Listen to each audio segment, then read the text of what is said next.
If your job at a healthcare facility includes disinfecting against viruses, you know prevention is the best medicine, and maintaining healthy spaces starts with a healthy cleaning routine. Grainger's world-class supply chain helps ensure you have the quality products you need when you need them, from disinfectants and cleaning supplies to personal protective equipment, so you can help deliver a clean bill of health. Call 1-800-GRAINGER, click Grainger.com, or just stop by. Grainger, for the ones who get it done.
I was going all antidote for savages early on you.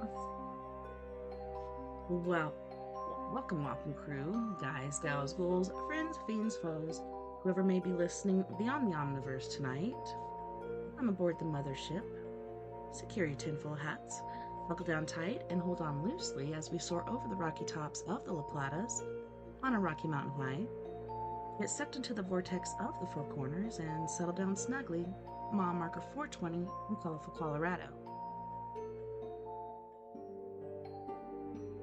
It is Sunday, the 2nd of March, Monday, the 3rd of March, for those of you across the pond and beyond. Good morning, good afternoon, and good evening to you, and thank you so much for joining me tonight on We Are Paradox Media's Late Night in the Rockies.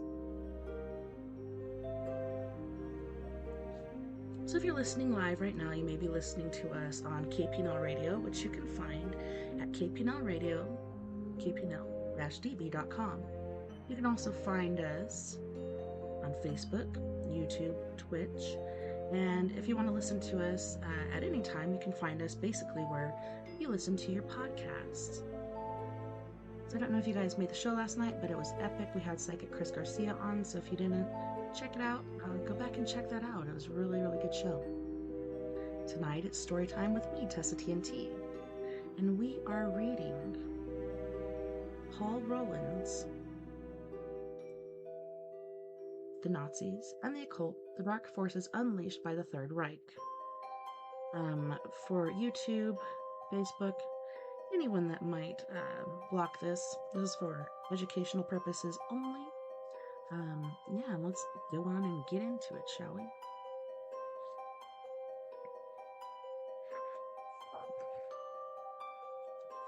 So last week, let me make sure it's going here.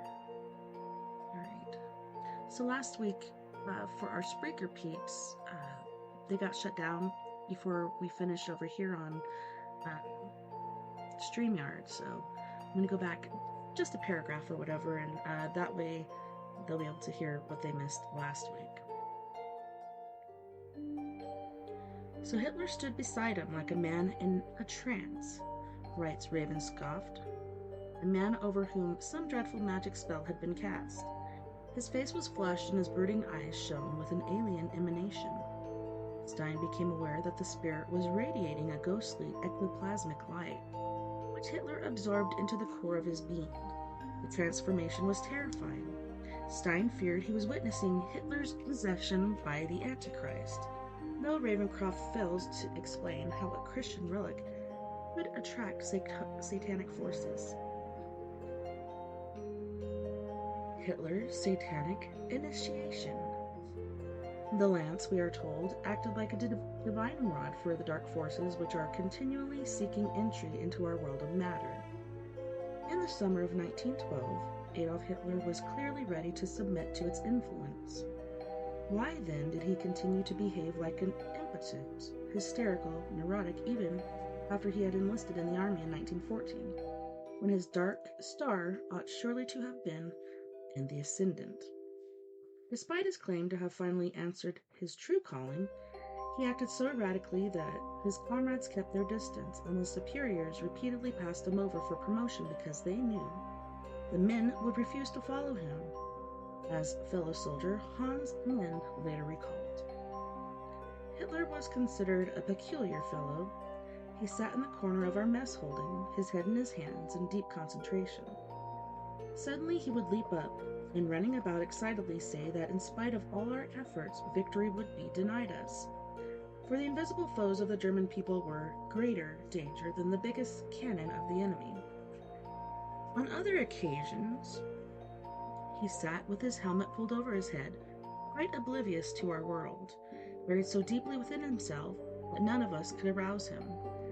We all cursed him and found him intolerable. There was this white crow among us that did not go along with us when we damned the war. Were these the actions of the Antichrist or the devil's disciple? If so, Satan had made a very poor choice. Moreover, if Hitler was the all-powerful instrument of such diabolical force, why did it take more than 20 years for him to claw his way to the chancellorship? There can be no doubt that Hitler was possessed. Those who witnessed his powers to whip up a mob attested to that fact. But he was driven by demons of this world, not the next. They were the demons of resentment, fear, self-loathing, and all-consuming hatred. The fact is, Hitler didn't need help from the dark side. He had enough destructive energy within him to wreak havoc on a scale unimaginable, even in the days of Vlad the Impaler, Tamburlaine, and Genghis Khan. The year before Stein witnessed the terrible transformation in Schatzkammer, Hitler, it is said, had begun to process a process of initiation which would culminate in his possession by the Spirit.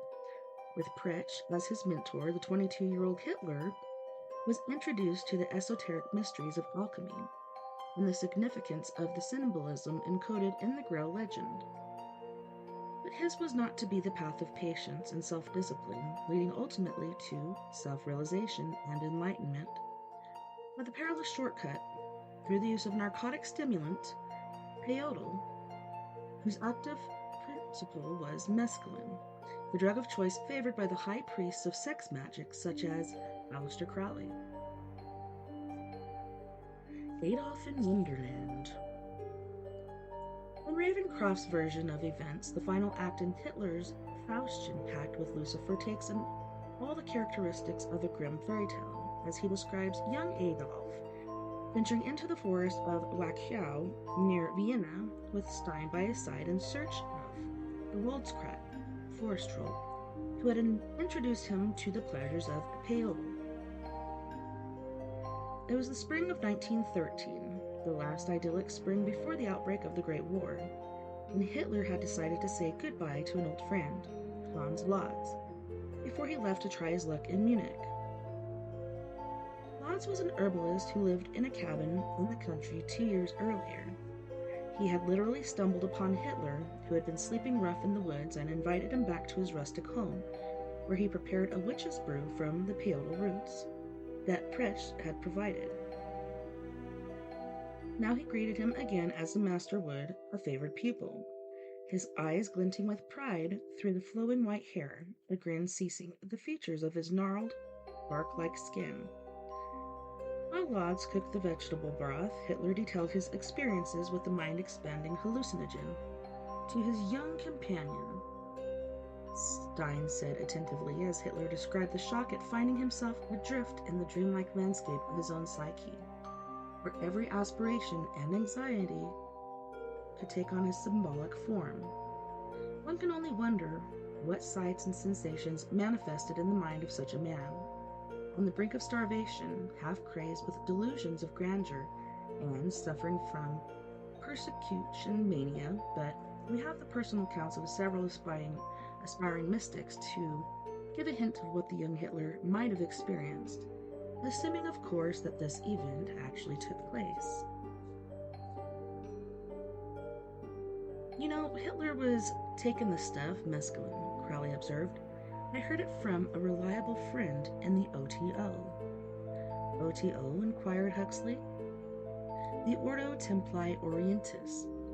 The Ordo Templi Orientis was founded by Theodor Roos, Franz Hartmann, and Karl Kellner. In 1895, promoted the practice of sex magic, and is not to be confused with the more influential order of the next New Templars, founded by Lanz Liebenfels. My local branch, you might say, and their connections with the Nazis are nobody's business. They almost founded the party, or at least subverted it.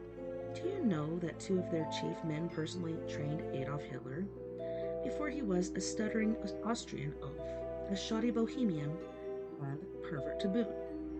They taught him oratory, rhetoric, and, under the influence of this drug that will shortly, my dear, I'll just set your eyes on fire, gave him his demon.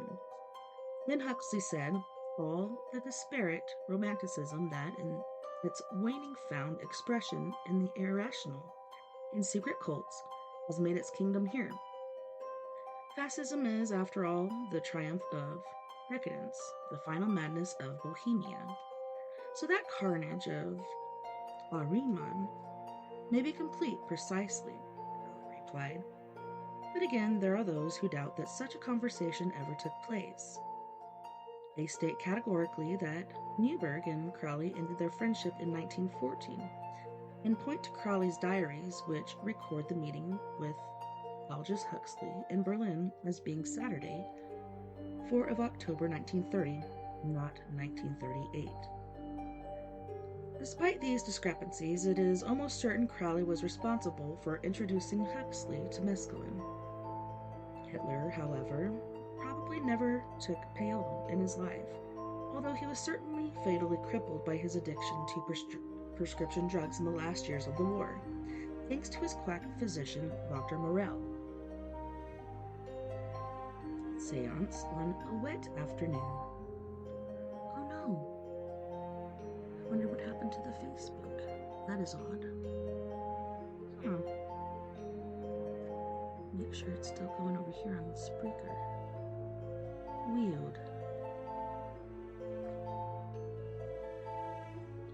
No words of mine can describe the satisfaction I felt.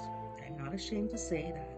Carried away by the emotion of the moment, I sank down on my knees and thanked heaven in the fullness of my heart for the favor of having been permitted to live at such a time. And that was Hitler on receiving his call-up papers in August 1914, Mein Kampf.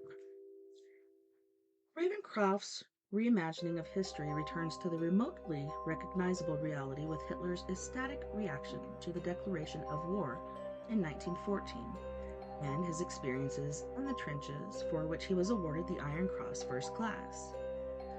But at war's end, the facts once more are enshrouded in myth as the principal players in this supernatural melodrama reassemble to renew their Faustian pact in a scene worthy of pulp horror writer H.P. Lovecraft. The year is 1919, and the members of a sinister occult brotherhood are holding a seance in Munich in the hope of making contact with their hidden masters on the higher planes of existence. They call themselves the Thule Gesellschaft, after a legendary prehistoric Nordic civilization, and comprise leading members of the community, including judges, police chiefs, university professors, industrialists, army officers, and the aristocracy. All have sworn to rid Germany of Zionist influence and to promote German nationalism by violent means if necessary. They are led by a fiercely anti-Semitic middle-aged Bavarian journalist named Dietrich Eckart, who is destined to be the mentor to Adolf and the future editor-in-chief of the official Nazi newspaper, the Völkischer Beobachter. Eckhart's frustration and frustrated ambitions to be a playwright led him to alcoholism, morphine addiction, and a stay in the mental hospital. He thought of himself as an intellectual, but he betrayed his true nature when he told a gathering in Brimsell wine cellar that spring, "We need a man at the head who can stand the sound of a machine gun. The rabble need to get fear in their pants. We can't use an officer because people don't respect them anymore. The best man for the job would be a worker who knows how to talk. He doesn't need much brains. He must be a bachelor. Then we'll get the women."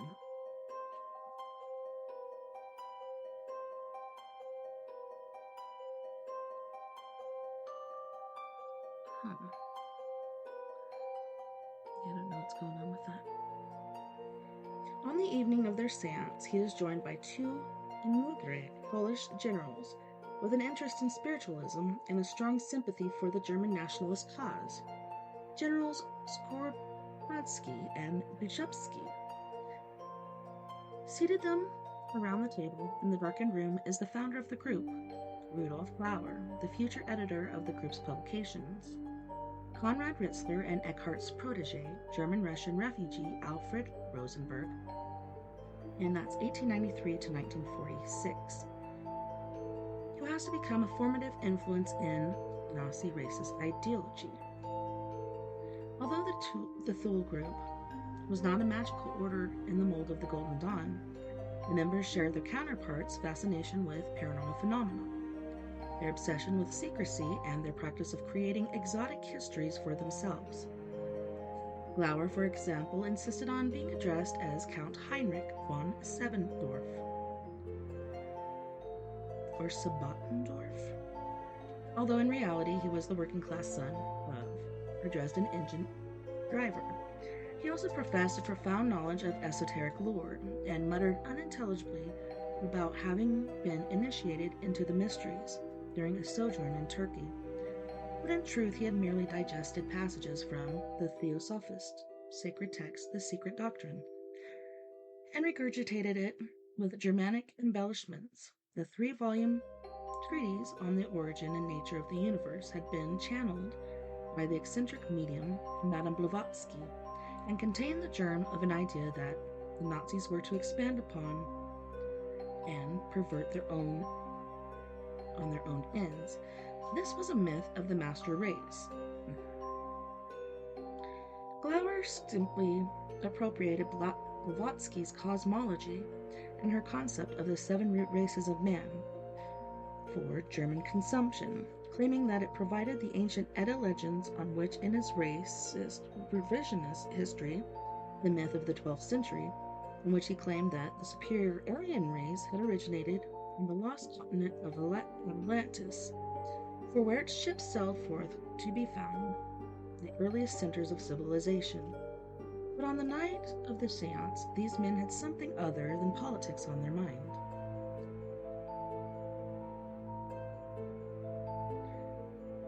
While they looked on in a hushed expectation, the naked medium, a ruby-faced, muscular Russian farmer's wife, sank into a deep trance to allow herself to be taken over by her spirit guides. It was their voices which now issued from her throat, each distinctive and talking in its mother tongue, of which their host had no knowledge. It was an impressive performance, more convincing even than the manifestations of gossamer white ectoplasm, which she usually produced. Glauer lost his nerve and attempted to break free of the circle, but Eckhart restrained him. It was then that the ghostly apparition of a former member of the group formed in their midst. They all recognized it as Prince von Thurn, und Taxis, who had been murdered only months before. His voice was also unmistakable. In High German, a version of the language with which the Russian peasant woman was unfamiliar, the disembodied head of the prince declared that the new leader of Germany would claim the Holy Lands and embark on a campaign of world conquest. A moment later, his form faded back into the darkness and was replaced by another disincarnate spirit, that of the Countess von Westerp. Excuse me. She too had been an active member of the group before she was murdered by communists. She had returned to announce the imminent arrival of the Messiah for whom they had been waiting so long, but she added a warning that their new leader would be exposed as a false prophet and would drag the nation into the abyss. With a sharp intake of breath, the medium awoke from her trance and the apparitions disappeared. No one moved or spoke for several minutes. Hitler takes the stage. Where he comes from, no one can say. From a prince's palace, perhaps, or day laborer's cottage. But everyone knows he is the Fuhrer. Everyone cheers him, and thus one day he will present himself. He, for all of us, are waiting, full of longing, who feel Germans present distress deep in our hearts, so that thousands and hundreds of thousands of brains picture him. Millions of voices call for him. One single German soul seeks him. And that was by Kurt Hess, 1922, from Joachim Fest, Face of the Third Reich, 1972. Paul Eckhart and his subserviaries were subversives.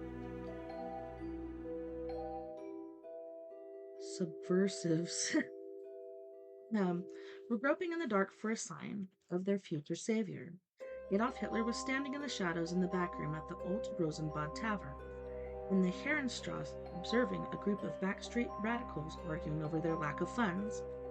It was the evening of 13 September 1919, and he had been sent there to report on their activities by his army paymasters, who were looking for an organization that they can infiltrate and manipulate for their own ends, namely to counter the growing tide of anti-nationalist sentiment among the working class. Hitler had witnessed an earlier meeting of the German Workers' Party, or DAP, the predecessors of the Nazi Party, which at the time had fewer than 60 members, and he had not been impressed by the quality of the debate or the views expressed by its guest speaker, Bavarian nationalist academic. In fact, he had returned merely to inform the committee that he had decided not to join their absurd little organization. Those who are tempted to romanticize Nazism would do well to remember the nature of the personalities who attended that fateful meeting, one of whom was Herr Gutbertlet, who swore by the efficacy of his sidereal pendulum, which he claimed could locate any Jew in a crowded room. Hitler availed himself of Gutbert's mystic powers. He called an aide and had many discussions with him on the racial question. Such is the character of the men who were to guide the destiny of a nation, Hitler later recalled that early meeting in Mein Kampf. In the grim light of a tiny gas lamp, 4 people were sitting at a table, and they once greeted him as a member of the German Workers' Party. The minutes of the last meeting were read, and the secretary gave a vote of confidence. Next came the Treasury report. All in all, the party possessed 7 marks and 50 pfennigs, for which the treasurer received a vote of confidence. This too was entered into the minutes. Terrible, terrible, this was club life of the worst sort. Was I to join such an organization? Returning to his barracks, he considered his future, which looked bleak in the extreme. That I was poor and without means seemed to me the most bearable part of it. But it was harder that I was numbered among the nameless, that I was one of the millions whom chance permits to live or summoned out of existence without even their closest neighbors condescending to take any notice of it. In addition, there was the difficulty which inevitably arose from the lack of schooling. After 2 days of organized pondering and reflection, I finally came to the conviction that I had to take this step. The air of self-pity is positively suffocating. The Munich myth. Such was the personal myth Hitler was intent on creating, although, in fact, he had no choice in the matter. He had been ordered to take charge of the fledgling party by Army intelligence, who promised him practically unlimited financial backing and a loyal intake of new members who were all under orders too.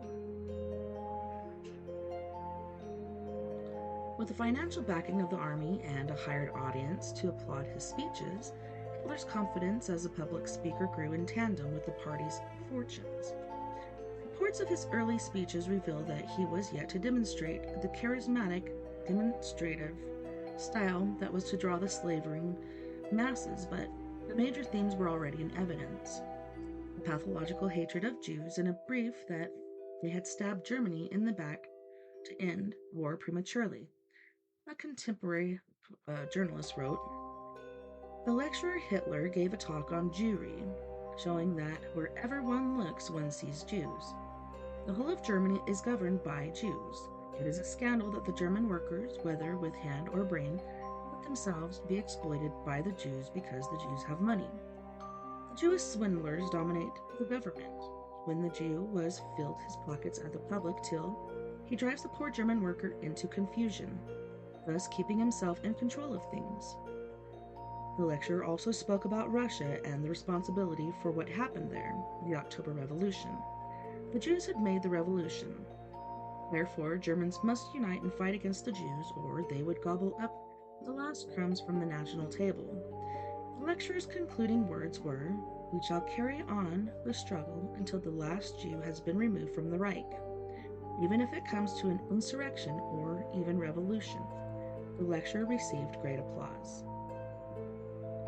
Inevitably, such diatribes attracted the attention of Dietrich Eckart and his dualist nationalists, who, unknown to Hitler, were the puppet masters behind the party they had created to serve their nationalist ambitions.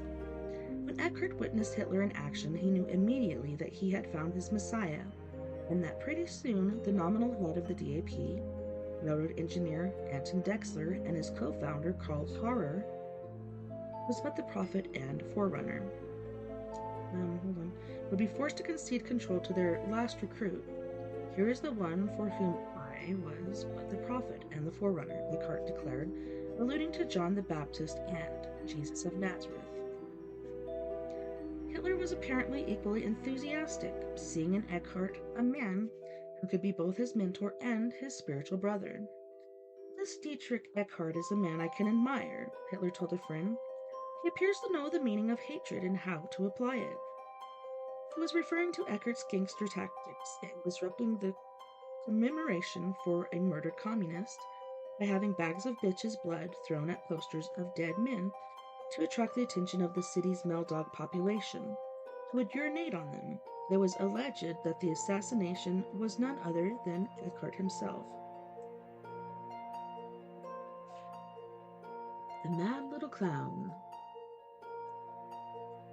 Presumably, these extracurricular activities were unknown to the playwright's patrons, the bankers, businessmen, and intellectuals of Bavarian high society, to whom he eagerly introduced the somewhat disheveled Austrian corporal over the course of the following months. Some of Eckhart's gilt-edged friends were condescending, others merely curious, as they remarked on the striking resemblance between Hitler and the most famous screen comedian of the period, Charlie Chaplin. Even Mussolini was to comment on the similarity when he referred to Hitler as a mad little clown. Some must have wondered if this was a practical joke. Few were genuinely impressed by their friend's latest protege, but they willingly agreed to contribute to the anti-Jewish crusade. In return, each was promised whatever the cunning political agitator guessed they wanted to hear. A guarantee of lower interest rates, a pledge to disband the unions, promise to return to traditional family values, and so on. Even the intellectuals were not immune to Nazi charm. Perhaps Perhaps it was the frisson of being in proximity to danger or primal power which attracted them. Some fled abroad while there was still time. Others, such as the writer Hans Heinz Ewers, succumbed completely. Ewers, who went on to write the Nazi anthem, the Horst Wessel song, was under no illusion as to the nature of the party he had joined, sensing in it the strongest expression of the powers of darkness. Those who remained spellbound by the power and pageantry must have had a rude awakening.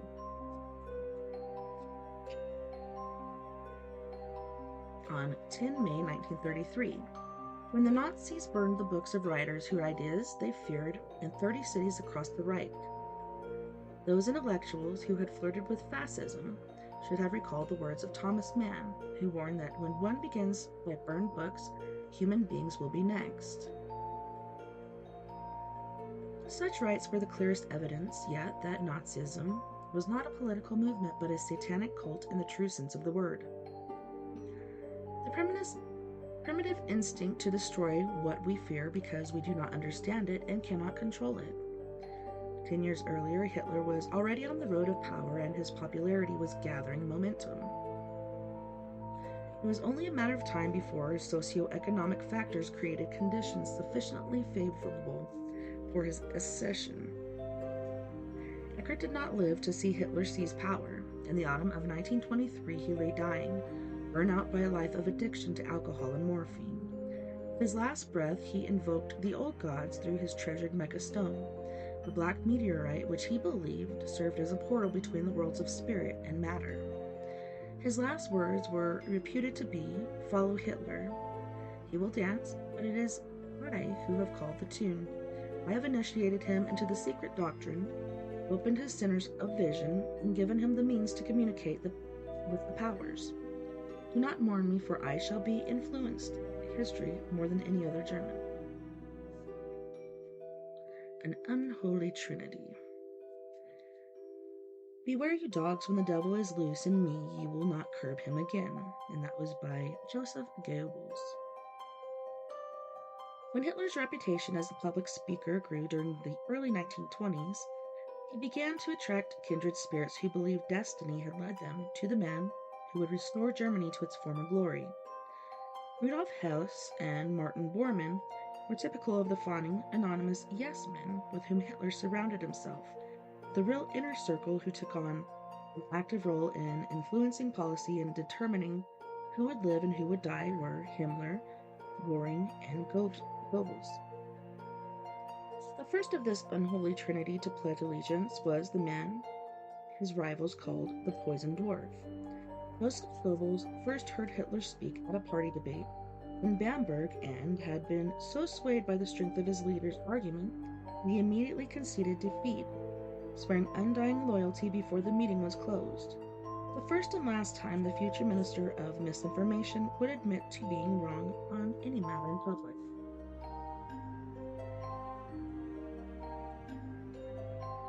Goebbels was the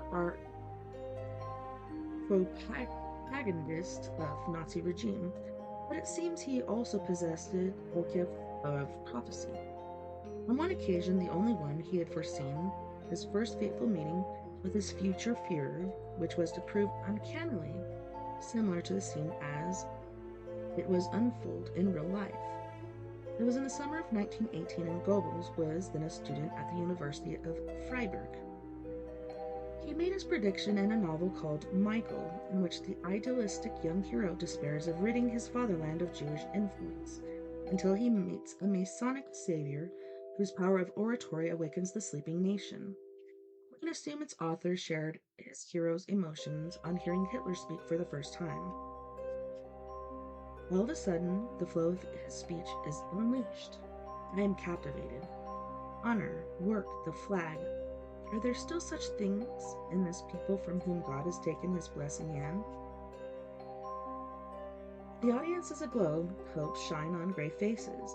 Someone clenches his fist, another wipes the sweat off his brow. An old officer weeps like a child. I'm getting hot and cold. I don't know what has happened to me. And the man up there speaks on, and whatever is budding in me takes shape. A miracle. Those around me are no longer strangers.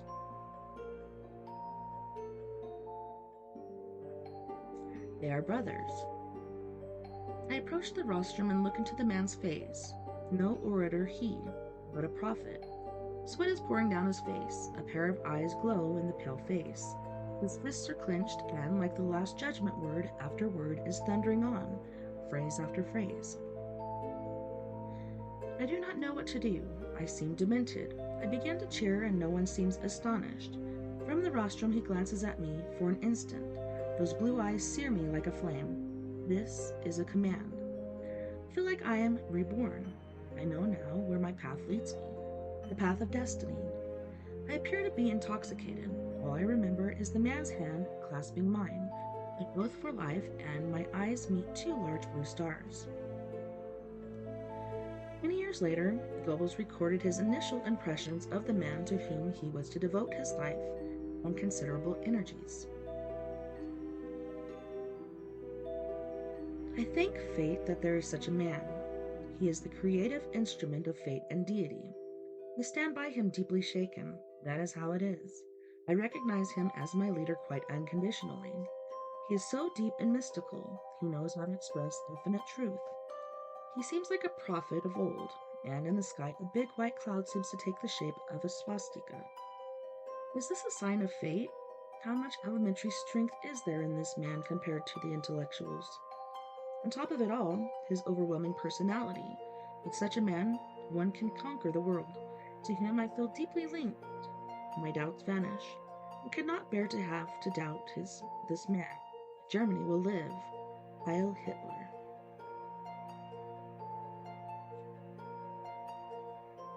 Gowering, I think it says. Hard to read this first letter. Or Toring. Goring, I don't know. Hitler's words were spoken, word for word, as though from my own soul. That's Hermann Göring.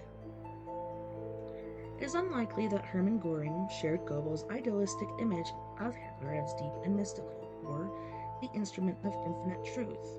A former great war fighter ace with the famous Reichswaffen squadron, whose comrades accused him of exaggerating his score of kills, and a strutting egotist of the First Order, he considered himself second to no man, with the exception of his Führer.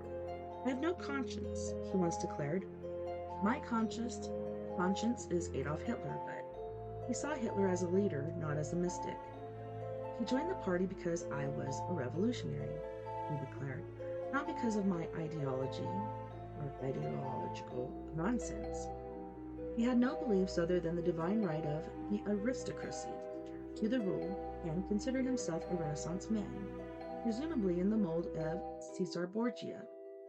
He had a passion for good food, the finest cigars, hunting, and fine art, but he despised culture, by which he meant anything that sought to educate or edify.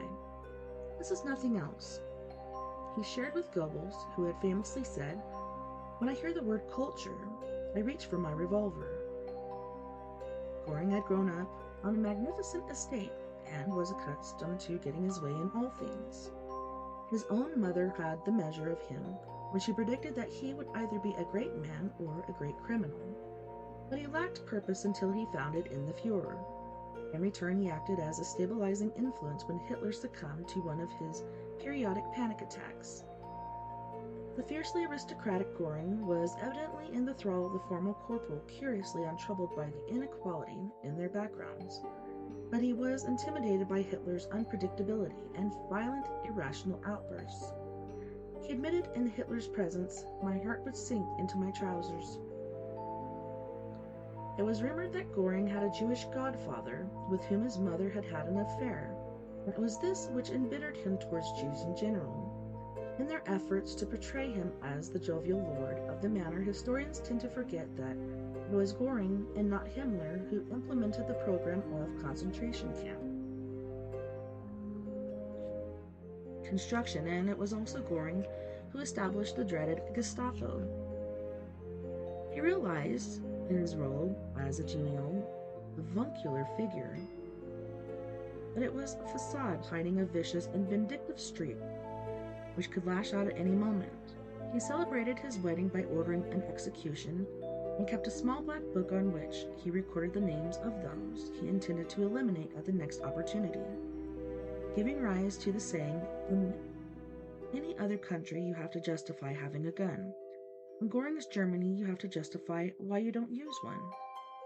His aristocratic background and reputation as a war hero lent the party a respectability, which helped to attract funding from influential industrialists and the nobility. Pursued by demons. Hitler is an awakener of souls, the vehicle of Masonic powers. He is the new leader sent by God to the German people in their hour of greatest need, and that was by Houston Stewart Chamberlain. It is one of the great ironies of world history that the man who had arguably the most profound influence on defining Nazi ideology was an Englishman, Houston Stewart Chamberlain, 1855 to 1927, was the son of an English admiral who had become a naturalized German citizen after marrying the daughter of Richard Wagner, with whom he shared an all-consuming passion for the dark side of German Romanticism. As with most converts, he became more zealous than those born to the cause, leading him to state that God builds today upon the Germans alone. He was, by all accounts, hypersensitive and given to imagining that he was being pursued by the mythical creatures from which his famous father-in-law derived inspiration. Even the level-headed American journalist William L. Shirer, author of the definitive history of the period, The Rise and Fall of the Third Reich, took Chamberlain's ravings seriously. Chamberlain was given to seeing demons who, by his own account, drove him relentlessly to seek new fields of study.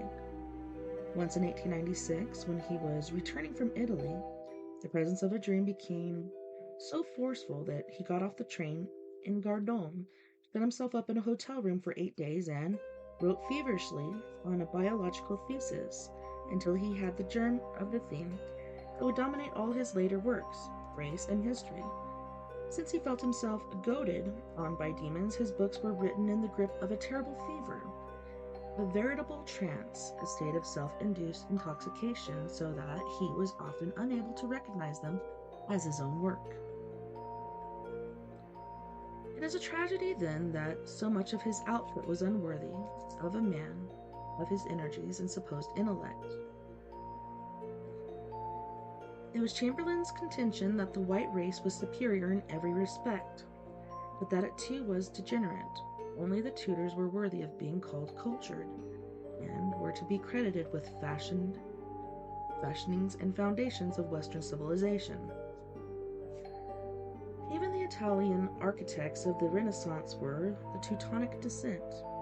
Needless to say, he blamed the Jews for infecting the Indo-Europeans with impure blood and warned that if intermarriage continued, all non-Jews would eventually become a herd of pseudo-Hebraic mestizos, a people beyond all doubt degenerate physically, mentally, and morally. In 1899, he published his vile theories in what was to become the gospel of the Nazi movement. No one doubted him when he declared that foundations of the 19th century had been dictated to him by demons. It was Chamberlain who first propagated the ridiculous lie that Jesus was a blue-eyed, blonde-haired Aryan, and that only Germany was worthy of the blessing of a new Messiah. In the years prior to the outbreak of the Great War, Chamberlain thought he had identified his savior in the unlikely form of Kaiser Wilhelm II. He became the Kaiser's confidant and spiritual advisor at the time, as Rasputin was serving a similar role in the Russian palaces of power. But while Rasputin advised restraint, Chamberlain urged the pompous and impetuous German monarch to act in defense of its country's honor. Chamberlain wanted war in order to see his adopted homeland seize its rightful place as master of Europe. He was to be bitterly disappointed. Then, in 1923, he met Adolf Hitler and declared that the savior of the Aryan race was at hand. The following day, he wrote to the Nazi leader, giving his blessing and betraying his naivety. "You have mighty things to do, but in spite of your willpower, I do not take you to be a violent man. There is a violence that comes out of and leads back to chaos. And there is a violence whose nature it is to form a cosmos. It is in this cosmos, building sense, that I wish to count you among the upbuilding, not among the violent men. Nothing can be done as long as the parliamentary system rules. God knows the Germans have no spark of talent for this system. Its prevalence I regard with the greatest misfortune, for it can only lead again and again into a more spring to taunt all plans for restoring the fatherland and lifting it up. My faith in the Germans has never wavered for a moment, but my hope, I must own, has sunk to a low ebb. At one stroke you have restored the state of my soul, and that in the hour of her deepest need Germany has given birth to a Hitler that proves her vitality, as do the influences emanating from him, for these two things, personality and influence, go together. May God protect you. Hitler took the old man's words to heart. Within a year, he was to take drastic measures to circumvent the parliamentary system and be done with democracy for the duration.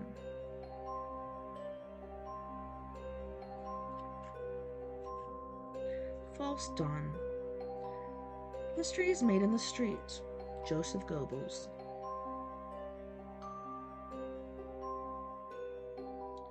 The story of the abortive Munich beer hall putsch of November 1924 has been documented in detail in numerous accounts of the rise and fall of Hitler's Reich, most of which agree that it was an embarrassing debacle for the impatient and ill-organized, nascent Nazi party. Hitler had stormed into the hall with his brown-shirted SA thugs, disrupting a meeting of rival revolutionaries led by Wilhelm Frick, and taking several officials hostage. But he failed to order the seizure of key strategic posts around the city, and after he foolishly allowed his hostages to leave with nothing but their word of honor, and they would go home quietly, they naturally raised the alarm. By the time the Nazis had taken the streets, there was an armed detachment waiting at the main square to greet them, with a withering volley of rifle fire. General Ludendorff, the hero of the First World War, whom Hitler had persuaded to act as an authoritative figurehead, was allowed to retain his dignity and was offered safe passage through the cordon of bristling bayonets, while the would-be revolutionaries scattered in all directions. Goring was seriously wounded, but managed to stagger to a local doctor who refused to treat him. Ironically, it was a Jewish family in an adjacent apartment who gave sanctuary to the former First World War fighter, Grace, and undressed his wound until he could be smuggled into temporary exile in Italy, where he numbed the pain and his bruised ego with increasing doses of morphine. It may have been this act of kindness which influenced Goring to later act in defense of certain Jews and declare, "I will decide who is a Jew and who is not."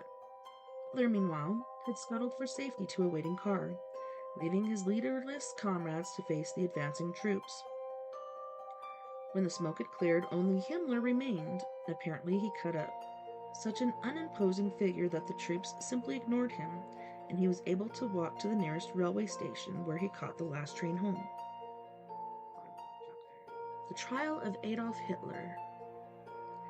At his trial, Hitler faced a panel of judges who were clearly in sympathy with his cause, or at least shared his distrust of the anti-monarchist Weimar Republic, which they believed was undermining traditional German values. He was allowed to commander the dock as his personal forum, from where he played to the packed press gallery with all bluster and bravado of a ham actor. The man who is born to be a dictator is not compelled. He wills it. He is not driven forward, but drives himself. The man who feels called upon to govern a people has no right to say, "If you want me, summon me. I will cooperate." No, it is his duty to step forward. And he concluded this defense with an impassioned plea to Providence. "It is not you, gentlemen, who will pass judgment on us. You may pronounce us as guilty 1,000 times over, but the goddess of the eternal court of history will smile and tear to tatters the brief of the state prosecutor and the sentence of this court, for she acquits us." Hitler was sentenced to a nominal 5 years in the comparative comfort of Landsberg prison with panoramic view of the River Lech. He was even allowed to retain his deputy, the doggedly devoted Ruffel Hess, to act as his servant and secretary. Lucifer's servant. Hess was a brooding, beetle-browed introvert who, like Hitler, had lived under the shadow of a domineering father. When he saw Hitler speak in 1921, he recognized the qualities that were lacking in himself and was overjoyed to discover that the Fuhrer responded to slavish hero worship. If Hess could be said to possess one quality, it was that of unquestioning obedience. One man remains beyond all criticism, he told a hushed audience at Nuremberg in 1934. That is the Fuhrer. This is because everyone feels and knows he is always right and he will always be right. In 1945, when he stood on the dock of the International War Crimes trial, held in that same city, his unfailing faith in his Fuhrer remained undiminished. It was granted me for many years of my life to live and work under the greatest son whom my nation has produced. I regret nothing. But not everyone in the regime found him agreeable. He was described by his professor, Karl Hochhofer, as an unsettling presence.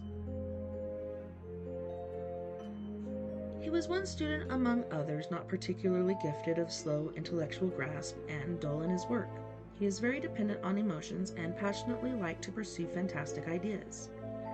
He was only influenced by arguments of no importance at the very limits of human knowledge and superstition. He also believed in the influence of the stars on his personal and political life. I was always disconcerted by the expression of his clear eyes, which had something somnambulistic about it. The fantastic ideas to which the Hochhofer referred, including astrology, clairvoyance, and alternative medicine, which were not strange in themselves, but it was Hess's application of the esoteric arts which led many in the party to label him as an eccentric. On one occasion, he wrote to every Gauleiter, district governor in the land, requesting a sample of soil from their region so that he could sprinkle it under his baby's cradle as part of an ancient magical blessing rite. Goebbels typically responded in his usual facetious way by offering a paving slab from Berlin. Alright, let's go to our first music break before we move on to Mein Kampf, which is a section of the chapter. Yes, on this music break we have the lovely and talented Miss Mia Savage with her group Antidote for Savages, and she'll be singing Our New Reality, Let Me Be Your Home, The Mirror and Crypto, and Your Skeleton. Don't go anywhere, we'll be right back after this music break.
Welcome back, and thanks so much for hanging out with me tonight on We Are Paradox Media's Late Night in the Rockies. Tonight it's story time with me, TessaTNT, and we have been reading Paul Roland's Nazis and the Occult, the Dark Forces Unleashed by the Third Reich. And I figured out what was going on with Facebook.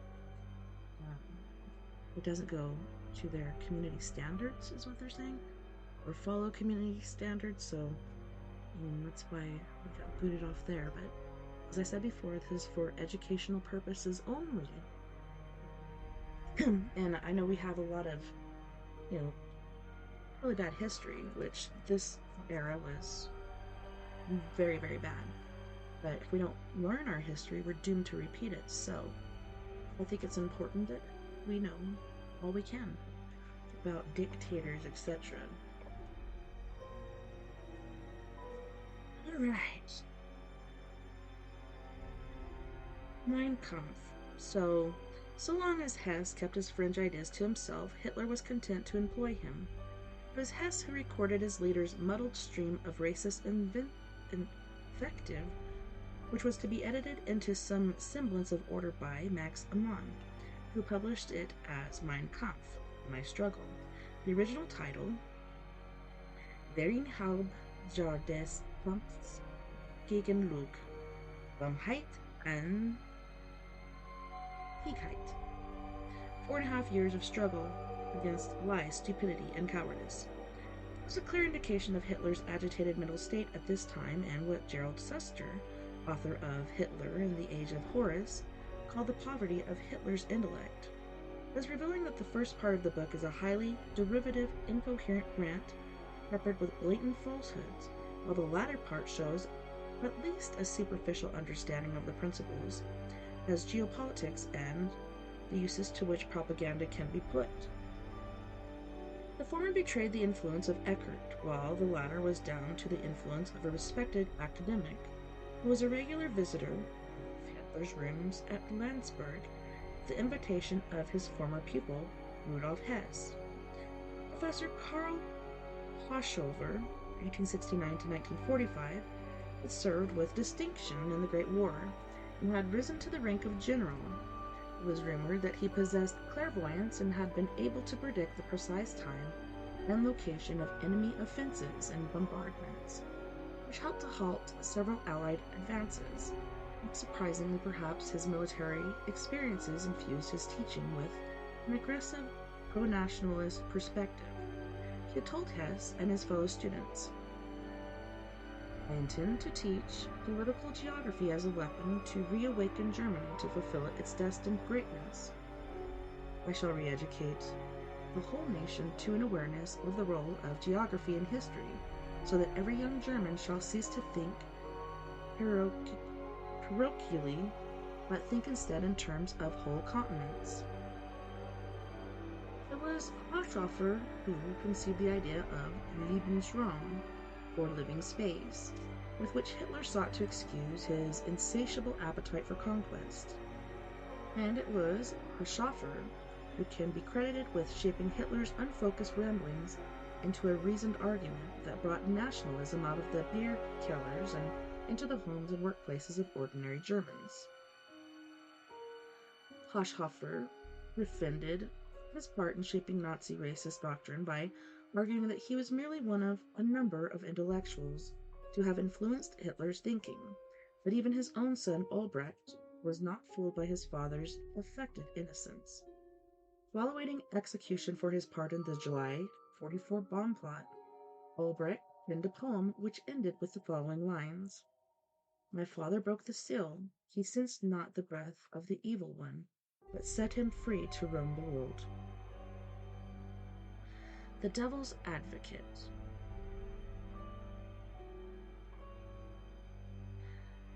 According to Trevor Ravenscroft, the professor's influence was even more insidious than history has acknowledged.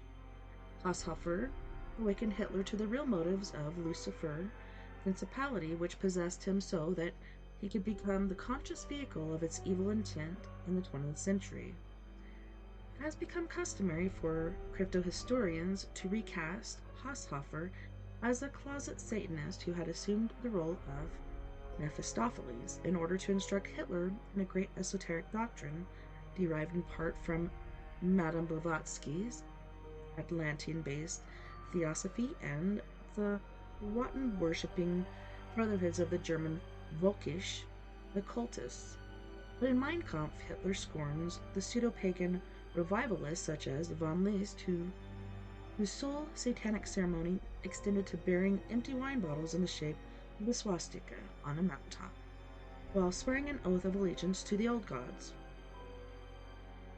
I warn again and again against those wandering Völkisch scholars whose positive achievement is always nothing but whose conceit cannot be matched. The characteristic of most of these natures is that they abound in old German heroism, that they reveal in the dim past stone axes, spears, and shields, but in their own essence they are the greatest imaginable cowards. For the same person who wave about toy swords carefully manufactured in imitation of old Germanic style and wear a prepared bearskin with bull's horns to cover their bearded heads, always preach for the present time only the spiritual battle and then run away from the sight of a communist blackjack. We got to know these people too well not to feel disgust at this miserable comedy. They make a ridiculous impression on the broad masses, and the Jew has every reason to spare these Völkisch comedians, to prefer them to the true fighters for the coming Reich. Despite all proofs of their total inability, these people pretend to understand everything better than anybody else, especially in regard to the so-called religious reforms of the ancient Germanic type.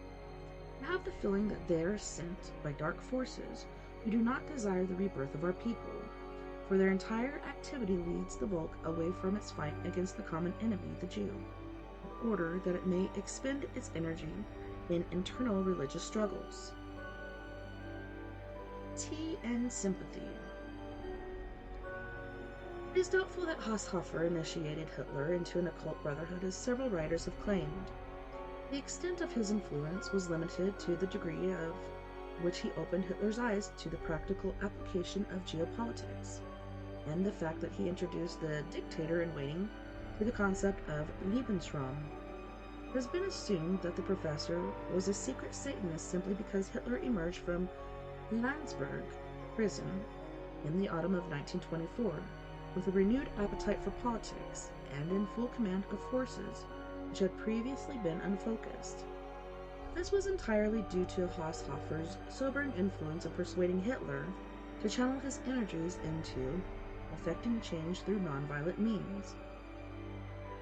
During his frequent visits, the professor had talked quietly of the need to undermine the foundations of the Republic by force of argument rather than force of arms. He explained that instead of quenching his thirst with beer after a rousing speech and risking becoming belligerent, we would be better off drinking sweet tea and remaining in control. From that moment on, Hitler refused to touch alcohol and became a vegetarian. He also taught Hitler how to present himself as an authoritative figure by dropping his trademark riding crop and adopting instead a statesmanlike posture. And he demonstrated the efficacy of pausing to formulate one's thoughts rather than speaking off the cuff. In effect, Haushofer groomed Hitler for public office. How effective he was in transforming the ragged agitator into an electable leader can be gleaned from the share of the votes that the Nazis accrued in the subsequent elections until January 30th, 1933, when they stormed to power and Hitler found himself a key player on the world stage. Lifting a curse. Hitler's accession was neither meteoric nor untroubled. The popularity of his party rose and fell throughout the 1920s in relation to the unemployment figures and the rate of inflation. When the German economy picked up in mid-decade, support for extremists on all sides dwindled, and the Nazis lost a significant number of seats in the Reichstag, the German parliament. When the shock waves from the Depression hit Europe in 1929, public resentment against Jewish capitalists and fear of communist revolution brought indignant, fearful voters out in strength to protest. thus helping the Nazis to consolidate their early success. But on the eve of 1932 election, there was every reason to predict another setback for Hitler. President Hindenburg, the staunch elder statesman of the pre-war Germany, was losing patience with the extremist and had the power to suspend Parliament if he believed that the stability of the Republic was under threat. He made no effort to hide his disdain for Hitler, whom he considered an unprincipled, rabble-rousing upstart, and the Nazis themselves had given him sufficient cause to act. They had brought their beer-killer tactics into the corridors of power, where they publicly harangued opposition speakers, staged mass walkouts, and engaged in physical attacks on rival members. The cracks were beginning to appear within their ranks, threatening to divide the party into warring factions and worse.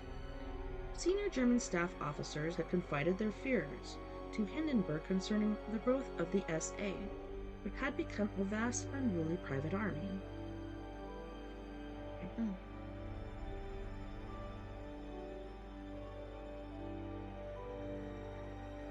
Capital on the 30th of October, Hitler's mistress, Eva Braun, attempted suicide for reasons that were never disclosed, although Hitler's bizarre and humiliating sexual demands and his stifling jealousy, no doubt, played a part. Thus, it was a distracted, demoralized Nazi leader who entered the political arena the following week, and as a result, the party lost more seats to their communist rivals. In desperation, Hitler summoned an old friend from his days in Vienna, the astrologer and practitioner of the occult, Erich John Hanussen. It was Hanussen, real name Herschelstein Schneider, a Jew who had taught the Nazi leader how to project his voice and use his hands to emphasize his emotions and keep the audience in his thrall. With his dyed blonde hair and aristocratic features, the former carnival performer had an imposing figure in the Berlin social scene, where he cast horoscopes and demonstrated his mastery of his latest obsession, hypnotism. It was in the former capacity that Hitler called Hanussen to his side that bleak winter day. The portents were bad.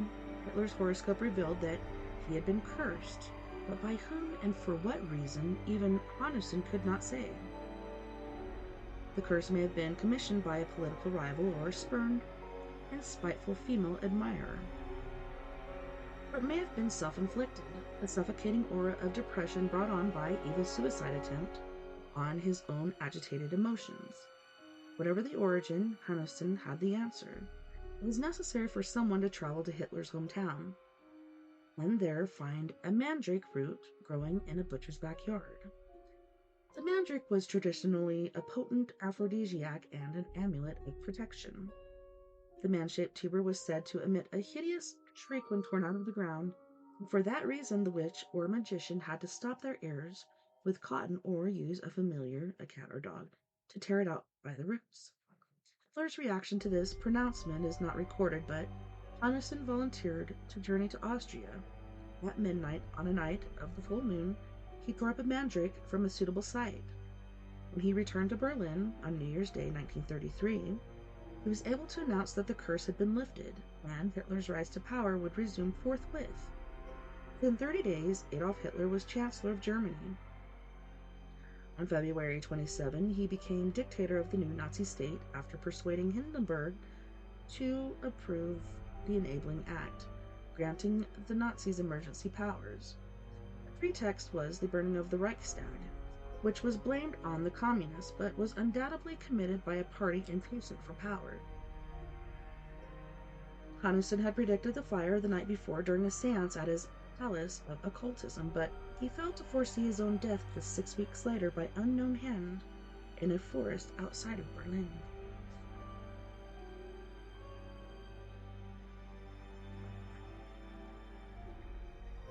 Hitler claims the spear.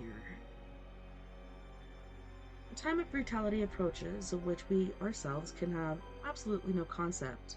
Indeed, we are already in the middle of it. We shall only reach our goal if we have enough courage to destroy, laughingly to shatter what we once held holy, such as tradition, upbringing, friendship, and human love. Joseph Goebbels. On 12 March 1938, as Hitler prepared to enter Vienna to formally announce the annexation of Austria, his acolytes believed their Messiah's time had come. Hitler knew that until he held the Holy Lance in his hands, his grip on power could be loosened at any moment. History had taught him that all who seize authority by force had reason to believe that it might be wrested from their grasp, and experience had confirmed his fears. Only 4 years earlier, an assassin had attempted to kill him in the grounds of Göring's estate outside Berlin, but he succeeded only in wounding Himmler. The Reichsfuhrer SS was beside himself with gratitude, having been permitted by Providence to shed blood for his Fuhrer, and would thereafter remind everyone he met that he was now Hitler's blood brother. The incident had been blamed on disaffection fractions within the SA, who accused Hitler of having broken his promise to accord them equal pay and rank with the regular army. Hitler's response to the prospect of the coup was swift and terrible. A 4-day-long settling of old scores known as the Night of the Long Knives was an anticipation of a similar attempt that Hitler chose to delay his triumphant entry into the capital of the Habsburg Empire. For although the threat of the counter-revolution was long past, there were rumors that a group of army officers would make a preemptive strike to decapitate the dictatorship and so prevent war. So while Hitler awaited his loyal Heinrich's assurance that a security sweep had been completed, he visited his birthplace near Linz and laid flowers on his mother's grave. When the Fuhrer's motorcade finally made its way into imperial capital through the delirious crowds on either side of the Ringstrasse and onto the Heldenplatz, Hitler had the bittersweet satisfaction of returning to the spot where he had stood 30 years earlier as a hungry, penniless artist. A sea of faces parted before him as he strode across the square into the imperial palace, and onto the balcony from which he would make an historic proclamation accepting his homeland into the Greater Reich. But while the crowd surged forward, accepting his homeland into the Greater Reich, acclaiming him with cries of Sieg Heil and the Nazi salute. The object of their adoration had something more pressing on his mind: the need to take hold of the spirit of destiny. Ever since that day on the Hofburg in 1913, when Hitler had sensed his inexplicable force coursing through his body, it had lain inert on the faded red velvet cushion behind a glass cabinet, awaiting the next leaders courageous enough to invoke its power. Now that Hitler was only minutes from possessing it, he must have burned with fever like an addict within sight of his next fix. In his haste to secure the lance he had been borne through the ages by Europe's greatest conquerors, he brusquely refused an invitation to tour the city and to dine with the civic dignitaries. Even the prospect of lording it over the people who had refused to recognize his existence all those years ago held no appeal for them now. He had one thought and one thought alone: to possess the spear. The weight of must have been intolerable, but at least he knew that the precious relic had been secured by a detachment of the SS, personally supervised by Himmler. One of the only handful of men in all Germany beside himself who understood the true value of the spear.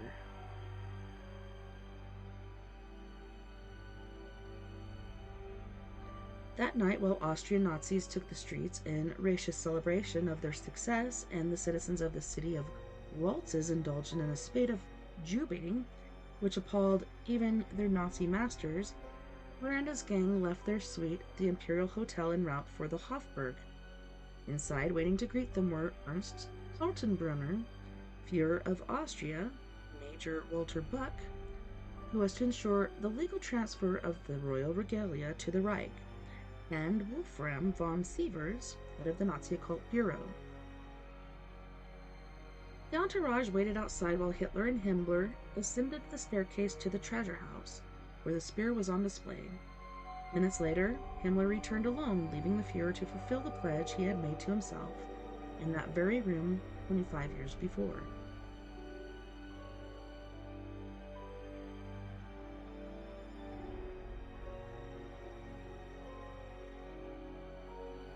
To return and claim the Holy Lance for his own diabolical crusade, As Hitler stood before the trophies and the imperialist past, he knew that he now held more than history in his hand. He had the whole world within his grasp. Invoking a century-old precedent for the regalia's removal to Germany, the Holy Lance and the imperial crown jewels were removed from their caves, packed in crates, and transported in an armored train under SS guard to Nuremberg, where they were put on public view in the crypt of St. Catherine's Church, the site of the medieval song contest immortalized in Wagner's Die Meistensinger von Nuremberg. The most sacred relic in all Christendom was now in the dark heart of Hitler's evil empire. The Reckoning. Allied bombing in the latter years of the war prompted Kaltenbrunner to order the lance and regalia to be removed to the main vault in Kahn's Bank on the Königstrasse. But after the building 2 suffered damage in an air raid, Himmler decided to place the spear out of harm's way. He settled on an ambitious place to reopen a labyrinth of tunnels several feet under the castle, which had been sealed since the Middle Ages. Engineers were brought in and sworn to secrecy before being permitted to work on the project, widening and extending the ancient passageways, digging out a concrete bunker in which they were to install air conditioning before sealing the complex behind a pair of massive steel doors. But as the Allies drew nearer, in March 1945, Himmler ordered the stolen treasures to be smuggled out of the city at night after a decoy convoy had made a show of loading wooden crates and driving them out of town on broad daylight with sirens blaring. The official story circulated among the inquisitive population as that the Habsburg treasury was to be unceremoniously dumped in Lake Zell near Salzburg. In fact, the imperial insignia had remained in the city not far from the original resting place, hidden underground in a vault at the Panierplatz. The idea was that they would remain there as a symbol of the rearguard resistance movement, codenamed Werewolf, which ultimately failed to materialize.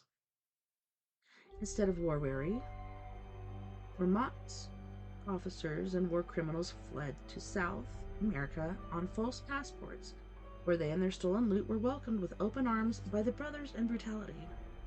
Only the fanatical SS made a last stand to defend their heartland, 20,000 sacrificing themselves to honor their oath to their Fuhrer, one group repulsing 9 assaults by the U.S. 45th Division in a vain attempt to deny the enemy the Nazi Congress Hall, scene of so many grandstanding speeches. When the fighting finally ceased on 20 of April, nothing but rubble-strewn shell of the historic city remained.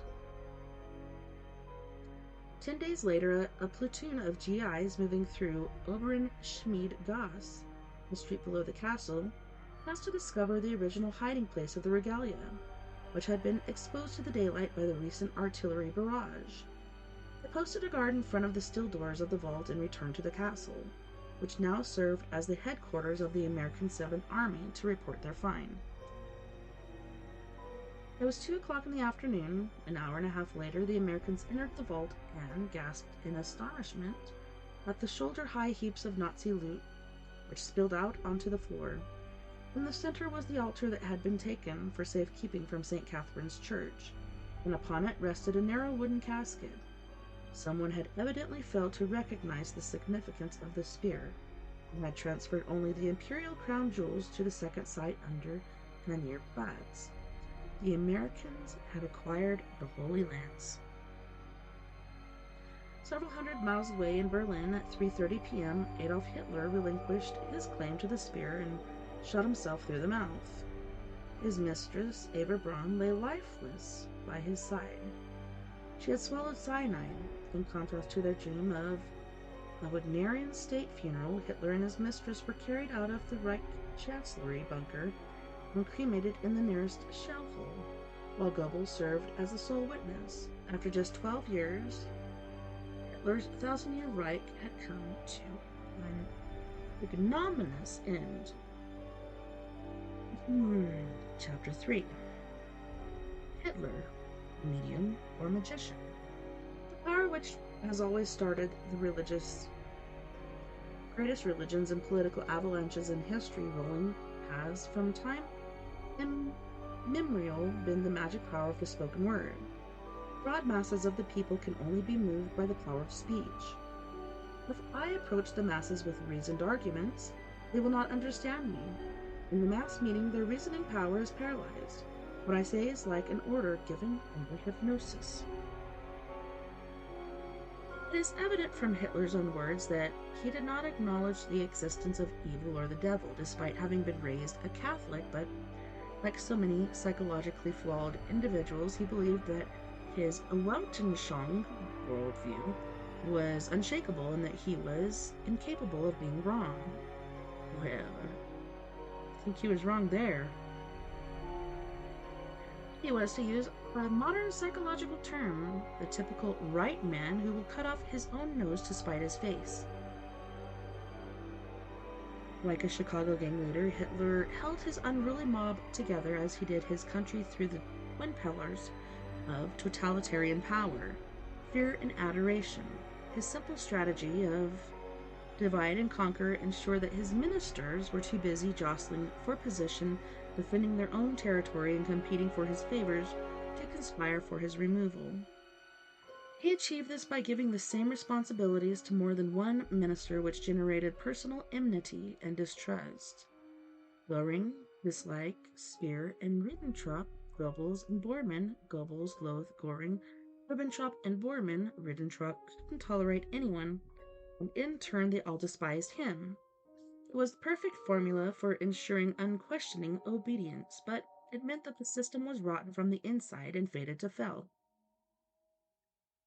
The only question was when those who had the courage to act did so too late and ineffectively. The felt bomb plot of July 1940 only stiffened the common soldier's resolve to fight on to the bitter end. He assumed that the Führer's life had begun and again been saved by divine intervention. At Nuremberg, Speer put Hitler's hypnotic hold over the German people down to purely rational means. Hitler's dictatorship differed in one fundamental point from all its predecessors in history. His was the first dictatorship in the present period of technical development, a dictatorship which made complete use of all technical means for the domination of its own country. Through the technical means like the radio and the loudspeaker, 80 million people were deprived of independent thought. It was thereby possible to subject them to the will of one man. But the French rationalist philosopher Denis de Roquemont was prepared to accept a supernatural explanation. Some people believe, from having experienced in his presence a feeling of horror and an impression of supernatural power, that he is the seed of hierarchical spirits which can descend into any ordinary mortal and occupy him. Where do the superhuman powers he shows on these occasions come from? It is quite obvious that a force of this kind does not belong to the individual, and indeed would not even manifest itself unless the individual were of no importance except as the vehicle of a force for which their psychology has no explanation. What I'm saying would be the cheapest form of romantic nonsense, were it not that what has been established by this man, or rather through him, is a reality that is one of the wonders of the century.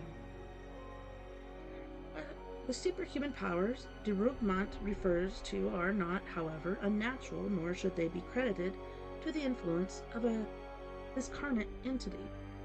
Hitler's capacity for revitalizing his allies and subordinates has been replicated by true mystics such as Gurdjieff, who developed the ability which Hitler appears to have generated unconsciously. On one occasion, a male student came to the guru complaining of exhaustion and was revitalized by an infusion of energy consciously directed from mentor to pupil, as one would conduct electricity from a charger to a bent battery.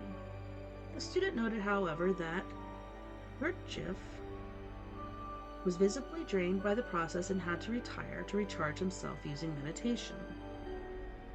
Historians are now extremely reluctant to use rationing as a reference, but he is useful as a source. Anecdotal evidence, the following being a case in point. He wrote, A person close to me told me that Hitler wakes up in the night screaming and in convulsions, calls for help and appears to be half paralyzed. He is seized with a panic that makes him tremble until the bed shakes. He utters confused and unintelligible sounds, gasping as if on the point of suffocation. The same person described to me one of these fits with details that I would refuse to believe had I not complete confidence in my informant. Hitler was standing up in his room, swaying and looking all around him as if he were lost. It's he, he groaned. He's come for me. His lips were white, he was sweating profusely. Suddenly he uttered a stream of meaningless figures, then words and scraps of sentences. It was terrifying. He used strange expressions strung together in bizarre disorder. Then he relapsed again into silence, but his lips still continued to move. He was then given a friction and something to drink. Then suddenly he screamed, there, over in the corner, he's there," all the time stamping his feet and shouting. Quieting him, he was assured that nothing extraordinary had happened, and finally he gradually calmed down. After that, he slept for a long time and became normal again. Given the nature of the allegations against Roshni, we have to assume this is yet another example of Nazi myth-making. Certainly the allusions to unintelligible sounds, meaningless figures, and scraps of sentences sound like a poor attempt to convey the words of power by someone who clearly has no idea what a real magician would say or do. As for the exhortations suggestive of a demonic presence, he's over there, it is evident that it's yet another pitiable, overly unconvincing attempt to convey horror. Unfortunately, such a transparent attempt to make the non-entities of the Nazi regime more exotic figures only serve to distract from the real source of their power. Flower of the Word. It was surely no coincidence that Winston Churchill was serving as Britain's Prime Minister at the time that his nemesis was urging the German people to world domination. Churchill was the antithesis of the ranting Austrian bully, while Hitler spat bile and well-read and erudic grandson of the 7th Duke of Marlborough expressed the mood of the moment as eloquently as any of England's greatest poets, raising the morale of a nation and stiffening its sinews for the struggle ahead. In contrast, Hitler whittled the spoken word like a blunt instrument, bludgeoning his enemies into submission. He shared Goebbels' belief that if one told a lie often enough, and with conviction, the public would eventually accept it as the truth. How did he manage to defy President Lincoln's famous truism and fool all his people all of the time?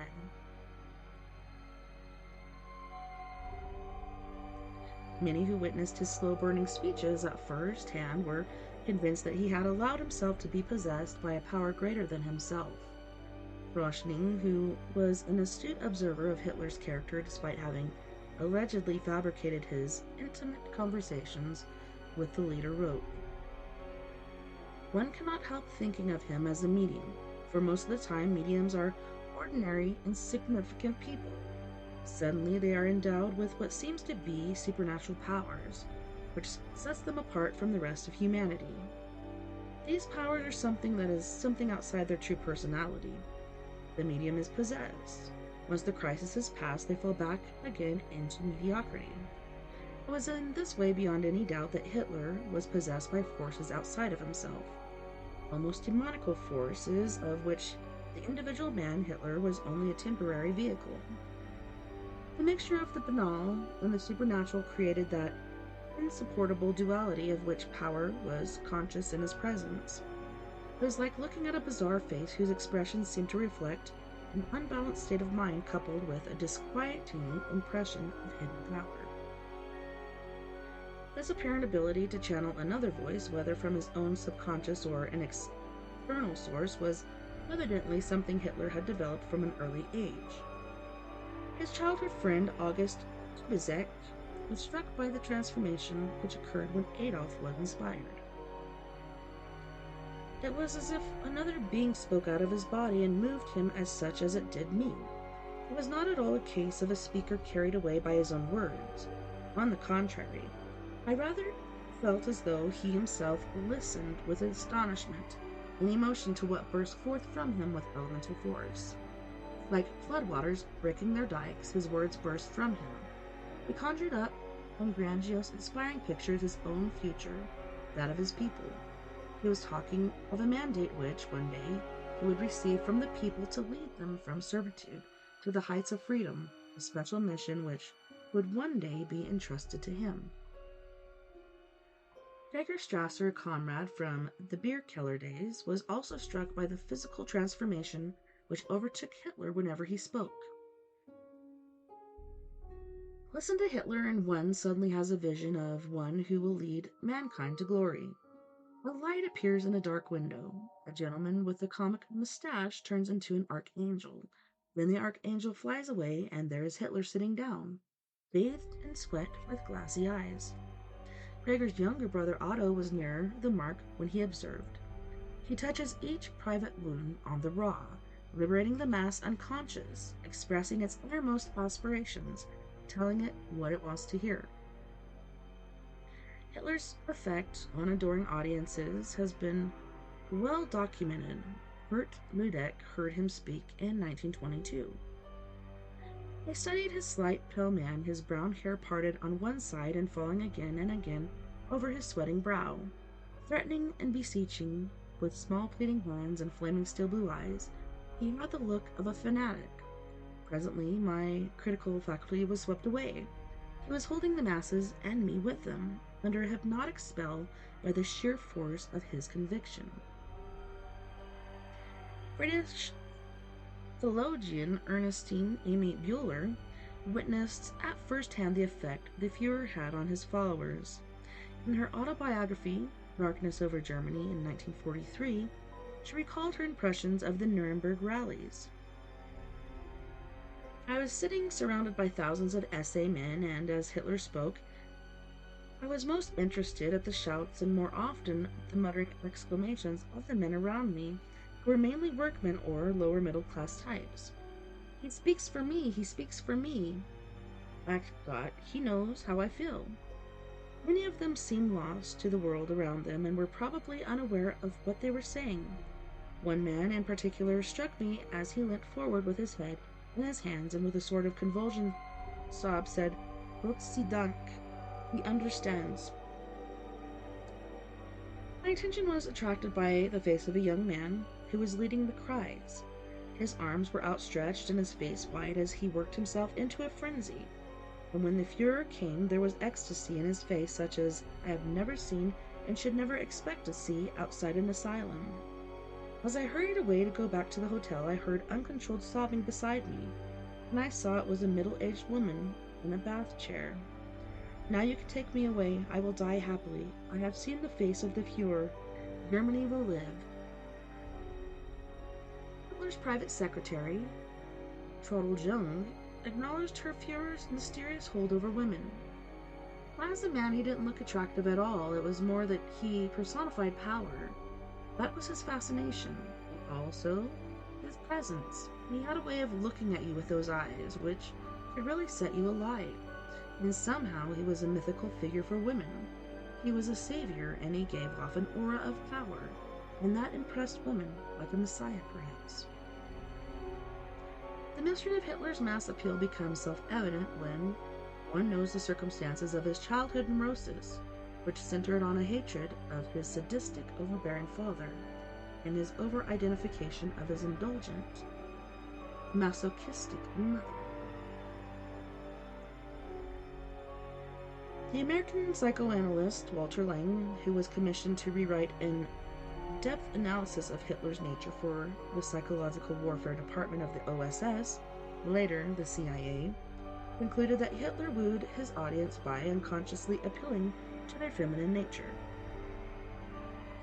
In regard his audience as fundamentally feminine in character, his appeal is direct at a repressed part of their personalities. In many of the German people, there seems to be a strong feminine masochistic tendency, which is usually covered over by more virile characteristics, but which finds partial gratification in submissive behavior, discipline, sacrifice, etc.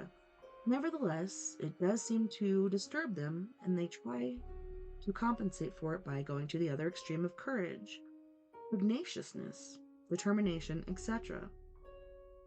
Most Germans are unaware of this hidden part of their personalities and would deny its existence vehemently if such an insinuation were made. Hitler, however, appeals to it directly, and he is in an excellent position to know what goes on in that region because in him the side of his personality was not only conscious but dominant throughout his earlier life.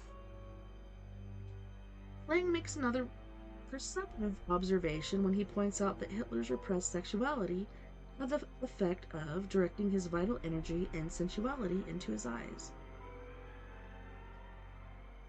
Lang makes another perceptive observation when he points out that Hitler's repressed sexuality. Yes, I just read that. When a regression of this kind takes place, the sexual instinct usually becomes diffuse, and many organs which have yielded some sexual stimulation in the past become permanently invested with sexual significance. The eyes, for example, may become a subtle substitute sexual organ, and seeing then takes on a sexual significance. This seems to have happened on Hitler's case, for a number of informants have commented on his delight in witnessing striptease and nude dancing numbers on the stage. For all of this, it is evident that seeing has a special sexual significance for him. Probably accounts for his hypnotic glance, which has been the subject of comment by so many writers. Some have reported that at their first meeting, Hitler fixated them with his eyes as if to bore through them. It is also interesting that when the other person meets a stare, Hitler turns his eyes to the ceiling and keeps them there during the interview.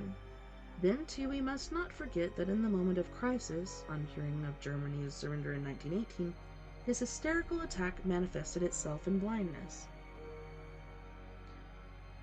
Talk of magic, mediumship, and messianic aura serves only to divert attention away from the true source of Hitler's power.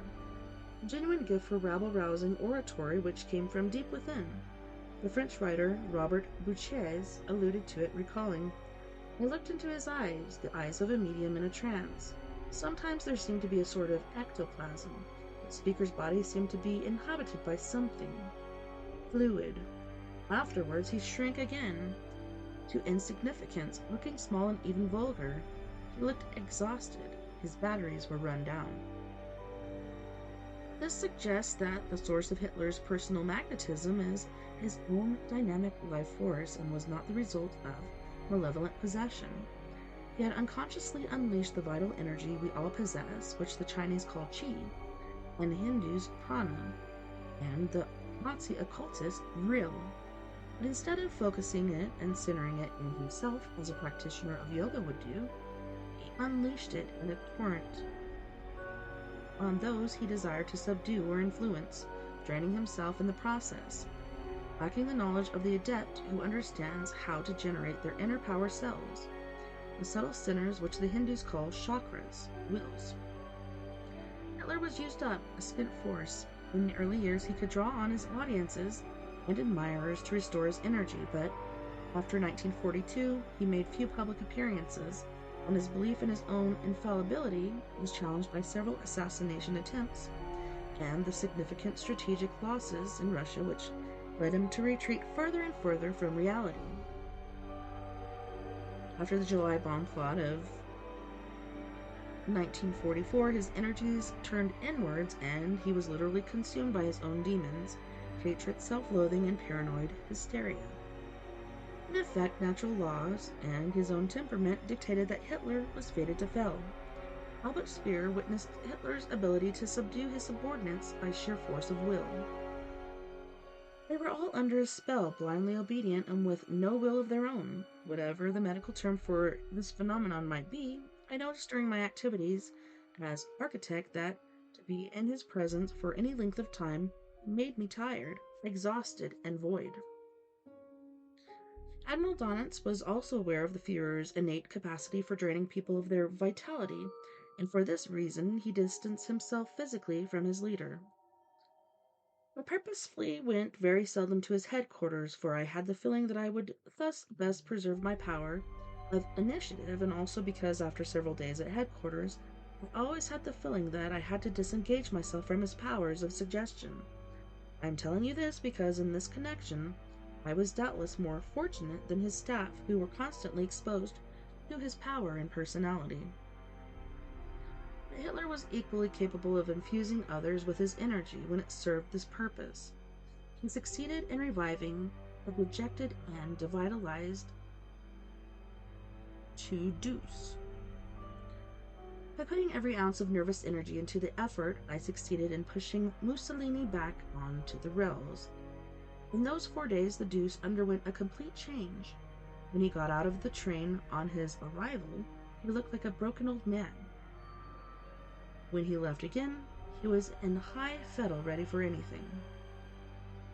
Even after the assassination attempt of 1944, which had left him badly shaken, Hitler's capacity to dominate those around him by sheer force of personality remained undiminished. Karl Bohm Tettelbach, General Staff Officer of the Wolf's Lair headquarters, said, "He impressed me and made me tense, but the flair Hitler had was unusual. He could revive somebody who was almost ready for suicide and make him feel that he could carry the flag and die in battle. Very strange." Alright, well, let's go to our second music break. On this break, once again, we have the lovely and talented Miss Muse Savage with her group Antidote for Savages. And she's going to be singing to Your Grave. Not a phase. Bury Me in Heaven, and the bottom line, you guys don't go anywhere. We'll be right back after this music break.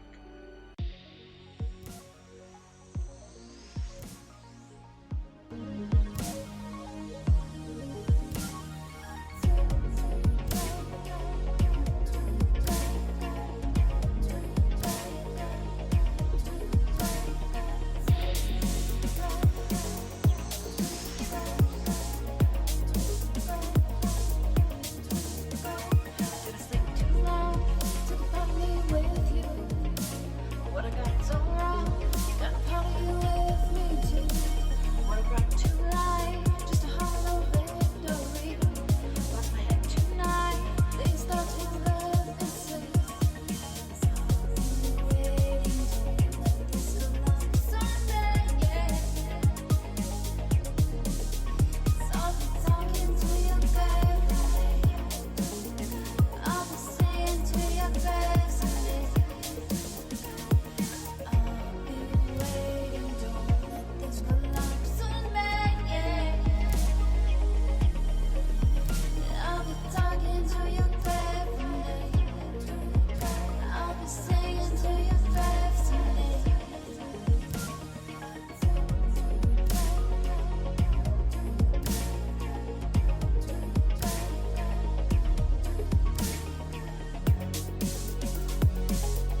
surrounded by your words. Thinks you're dead. And then until I found you, I thought the same. That ransom letter.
to nothing. Just a choice right now between fear and love.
Right now, between fear and love.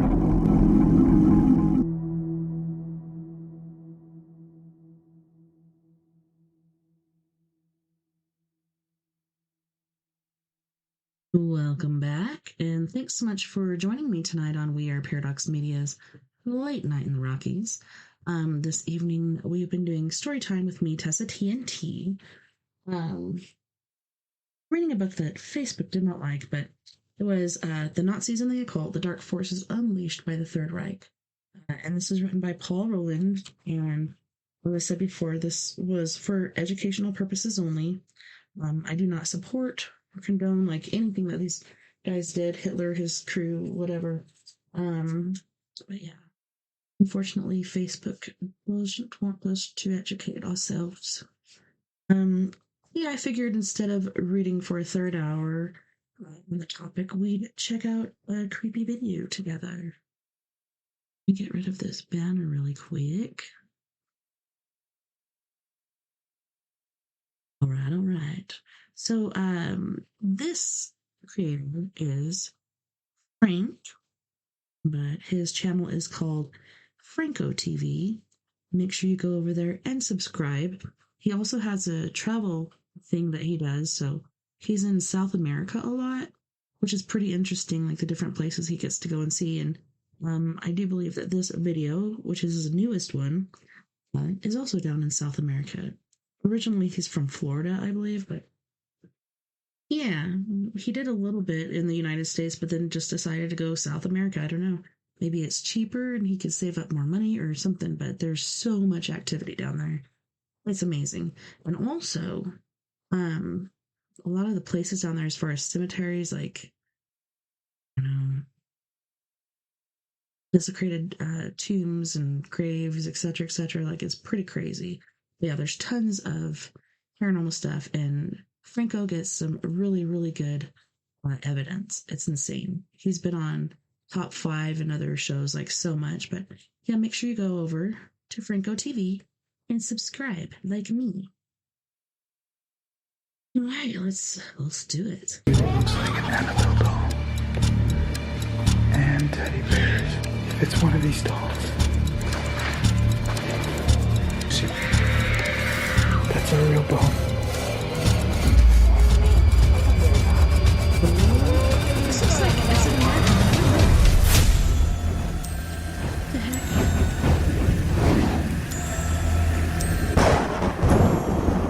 Yeah, he posted this 3 hours ago. So We'll see what's up.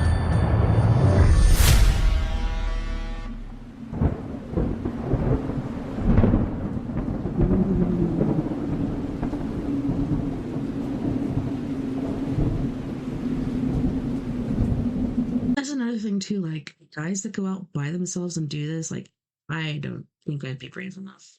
I gotta have backup. I gotta have somebody with me.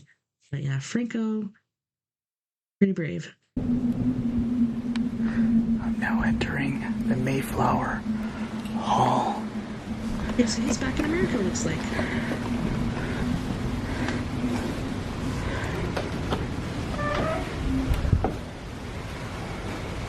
I have seen investigations at this place.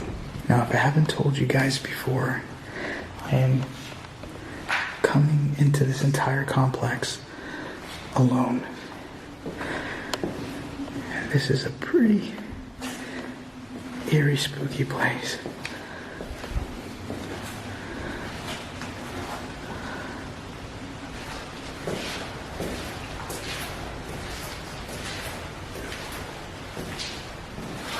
And there was another video I was going to share, but I didn't want to go on YouTube and have our Spreaker peeps be able to finish the show with us.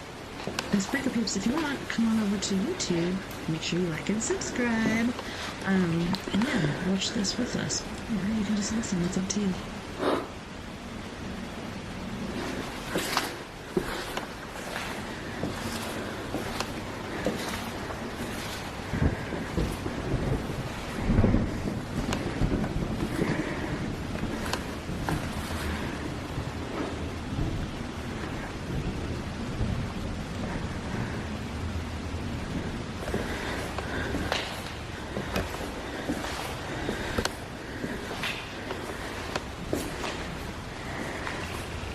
So I'm guessing these are like the patient rooms for Penhurst.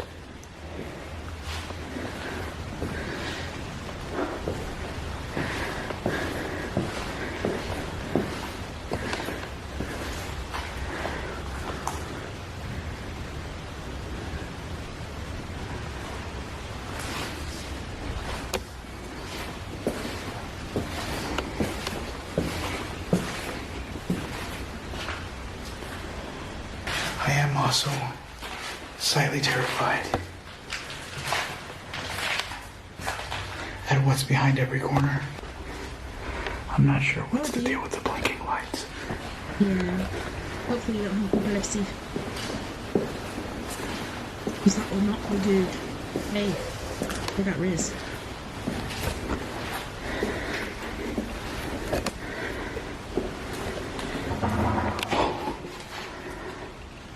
What was that? What the heck was that? What? Oh, it's that light flashing still. That's so creepy.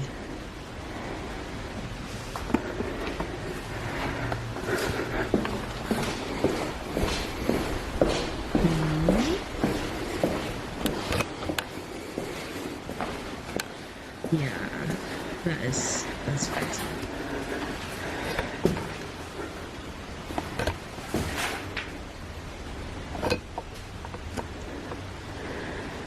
Yo, this is terrifying.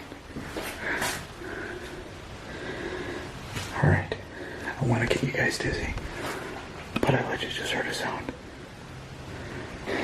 Now these seats, some of them actually have restraints to keep the patients at Penhurst that were slightly violent or that were in danger to themselves. They would actually lock them into these seats. From mental and physical abuse, mistreatment of the weakest among the society, to extreme overcrowding, Pennyhurst Asylum was home to many tears and screams that went uncared for. The chilling secret that its crumbling walls bore witness to are still a matter of mystery, with paranormal investigators flocking to it to decode its past residents' stories. Penhurst was a mistake from day one, but it was a mistake made by all of us.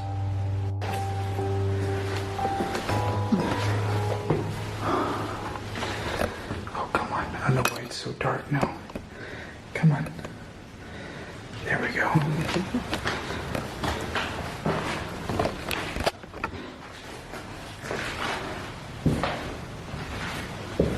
But his light was about to go out. Could you imagine?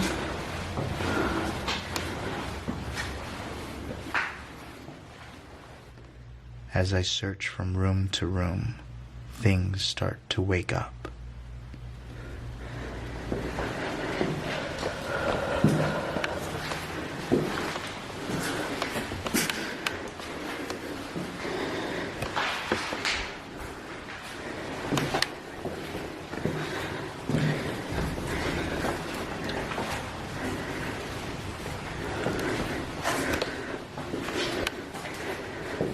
These are other little rooms for all the other children that were in this place.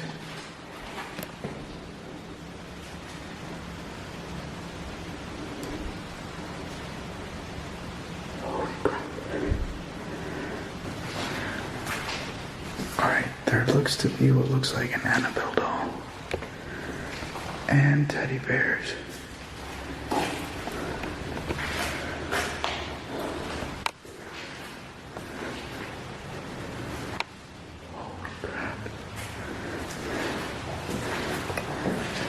What the hell is that? It looks like Are a those baby in a drawer. X-rays?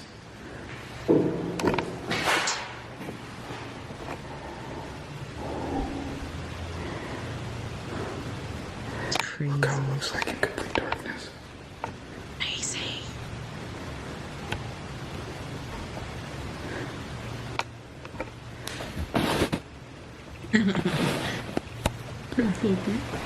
Little guy.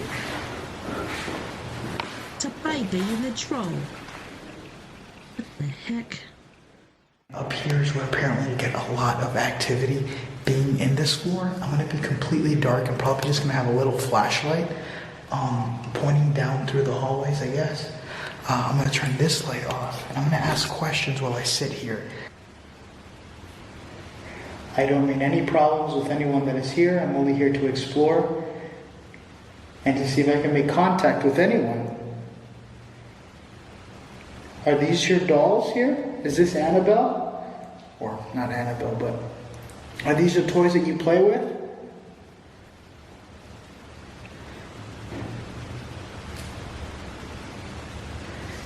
You can hear footsteps. Is that you moving around?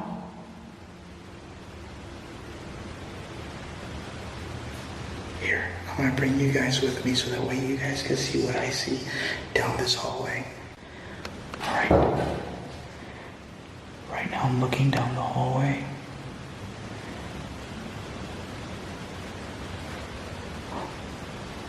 You can hear what sounds like movement down there.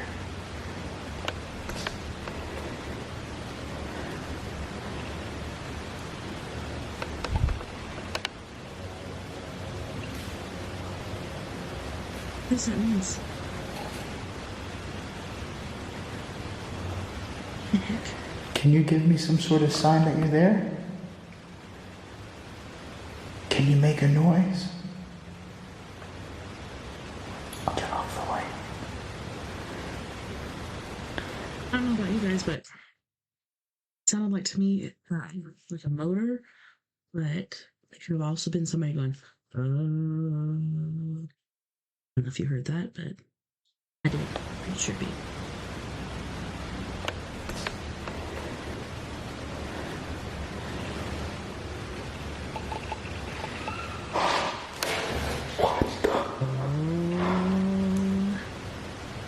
Oh, Jim. Holy shit. I could hear a door opening down there. Heard it too, buddy.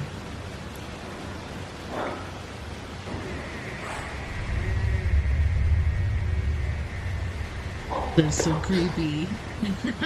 It's so creepy. I'm getting a ton of sounds down there, including the door that just opened. It sounds like it came from the end of the hallway.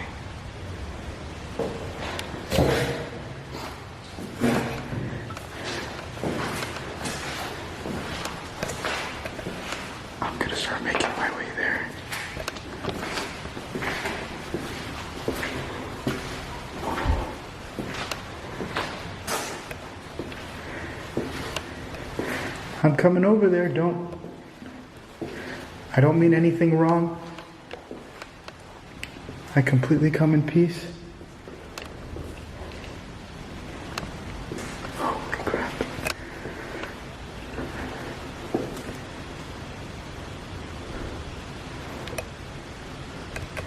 I'm trying not to shake the flashlight because I'm so nervous.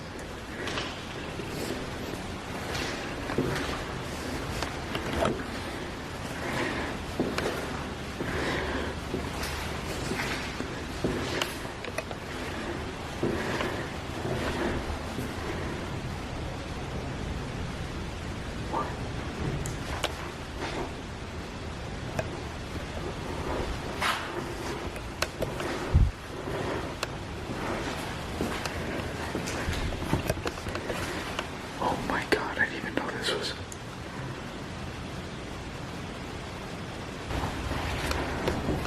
Whoa.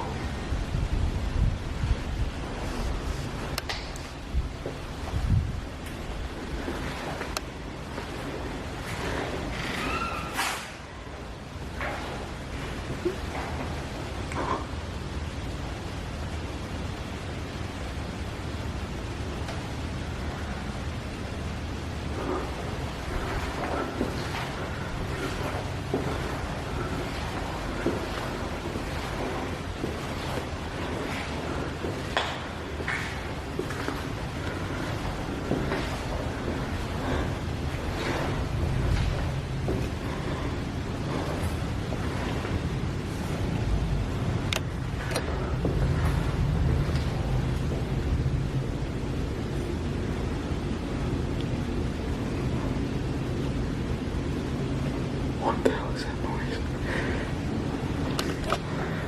I don't know if you guys saw that from the camera, but a ball literally just rolled out. Yeah, that room's pretty active.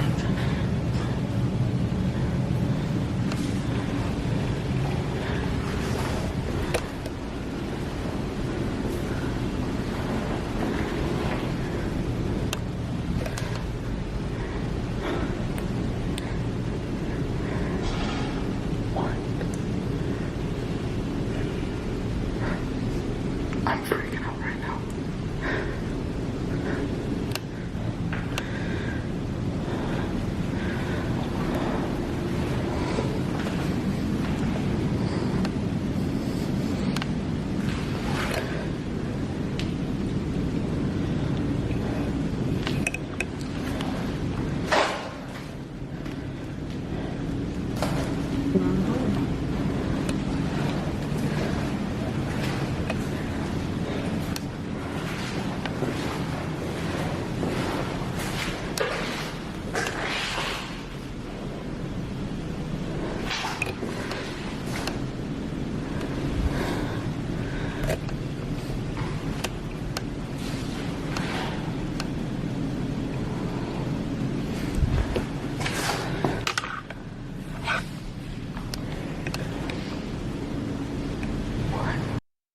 I've never been there, but it's on my bucket list.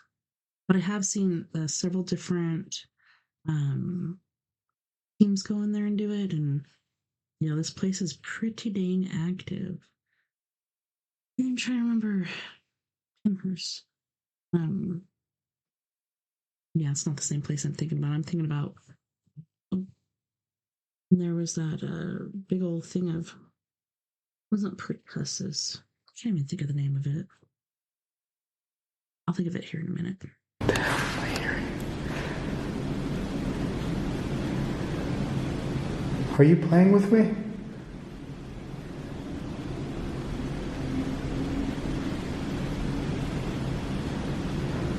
Can you tell me your name? God. Freaking beetle.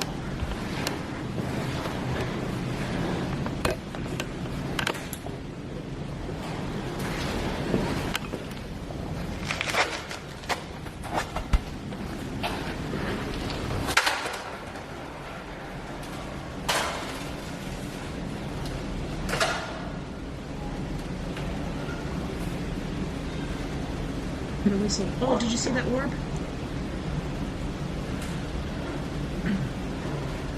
Can you move the ball? Again?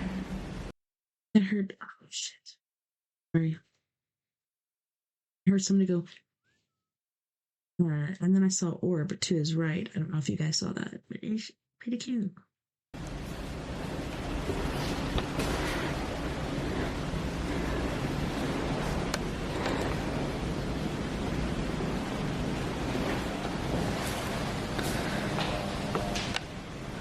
There's little beetles everywhere.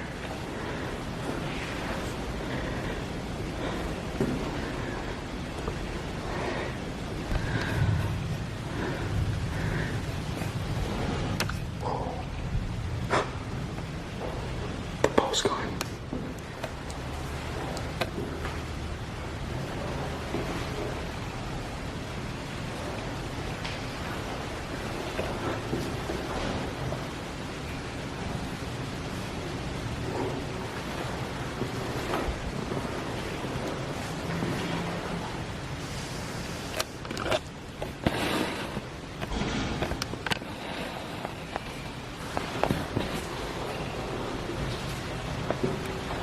I am shitting bricks right now.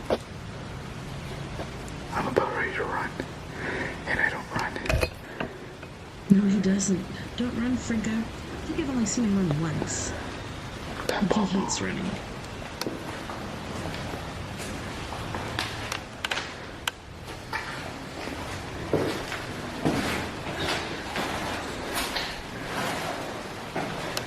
I want you guys to see there's nobody in this.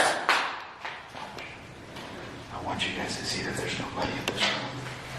See? Look, I'll turn this way. There's nobody in. Whoa.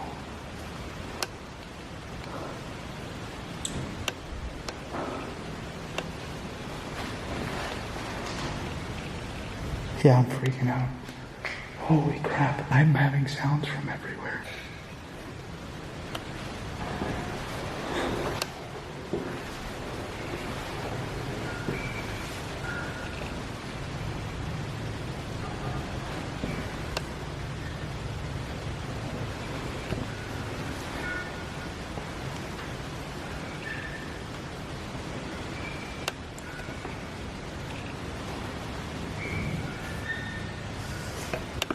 The heck is that? With that wagon? A freaking tricycle or something?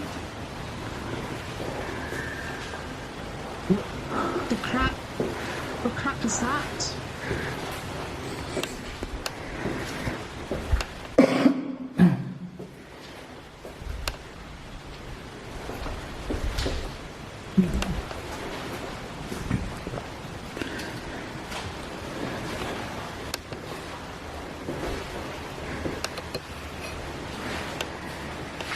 Please help us get out of here. What? Please help us get out of here. Doesn't anyone have a heart? I shower for 13 boys. What? And boys, it does not work. What was that?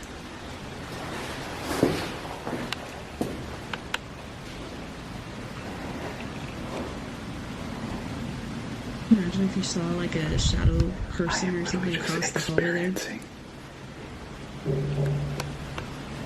Knock, knock. Get out, I just heard a knock.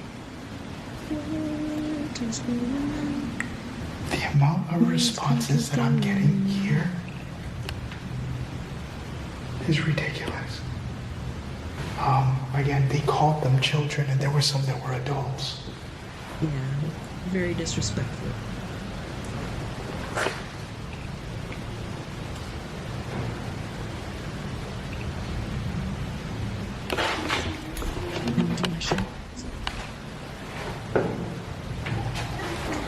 Oh, I'm ready to run. I'm not even seeing anything, but I'm hearing noises.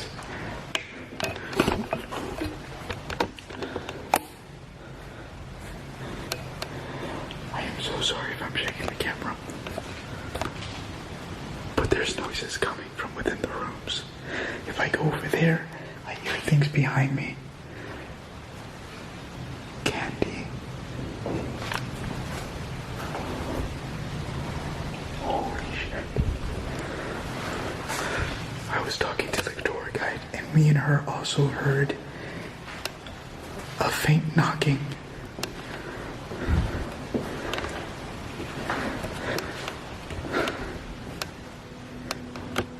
Holy crap. The house was meant to keep them in.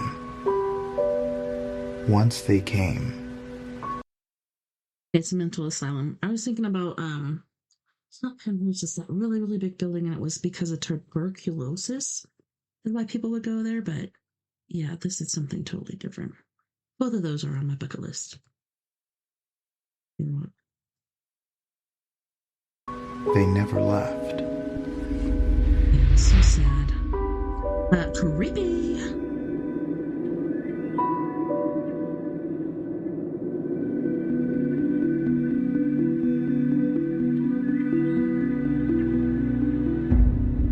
I forgot about these tunnels, and I wanted to show you guys to it. There's 3 of them that are located in 3 areas in this premises. Let's go ahead and check out these underground tunnels, and then we'll make our way to the other areas. Let's go. I'm trying to hold this camera as still as I can so it doesn't make too much noise.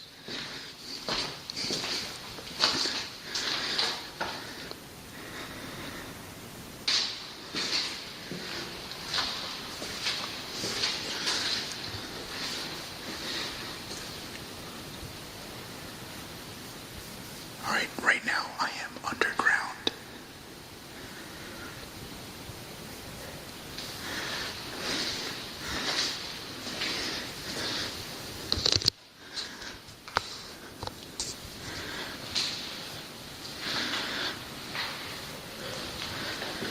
There's a lot of toys and kid stuff.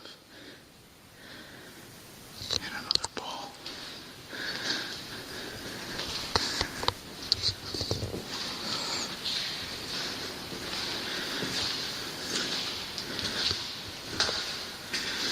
What the heck is that? It's a doll.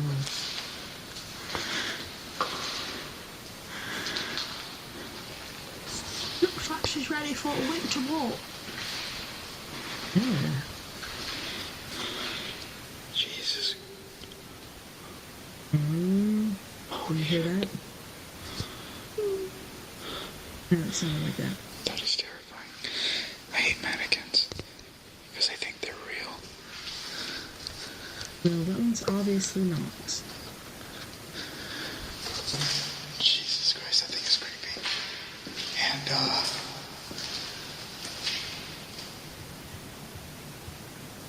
see what else is out there.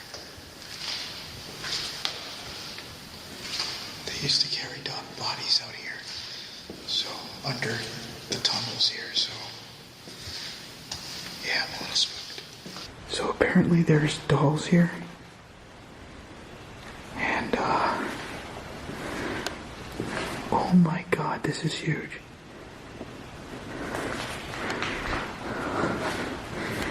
I just don't want to see a mannequin now that I've seen one. What is this? Is this like a church? Holy crap.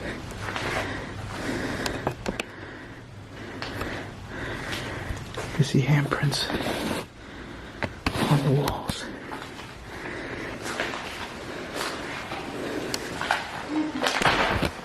Fuck.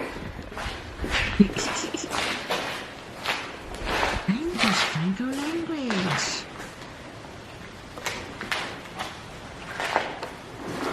Pay attention to the cart handle. As I was editing, I noticed that the handle found its way to the floor Favorite toys. without me noticing. Whatever's down there. Holy shit. That scared the shit out of me. I don't even know what that was.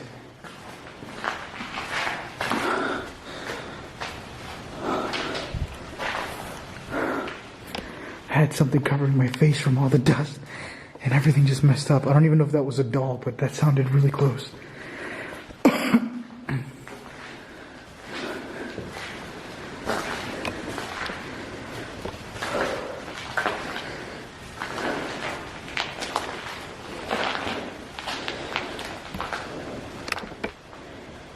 Is that a bone?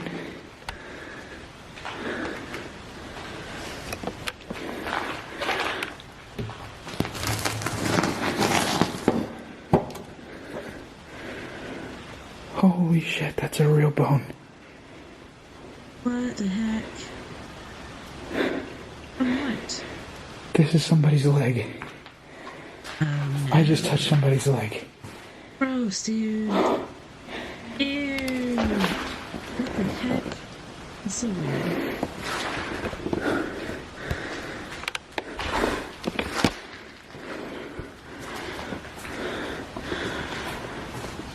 I'm actually panicking right now. I never thought I would touch it. I didn't think it was going to be real. He's seen so many bones and stuff. That's fun. Hello? He usually carries like a Sorry, I should have utility whispered. cooler with him. Hello?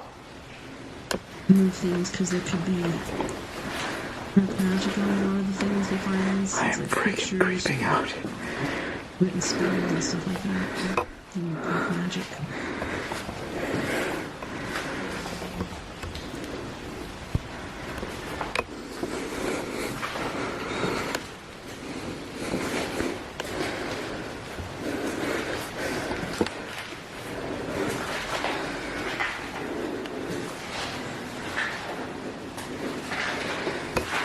What does that say?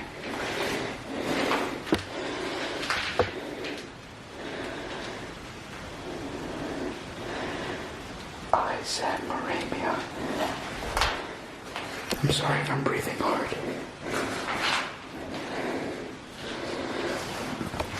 But I can't breathe. The air is really thick down here.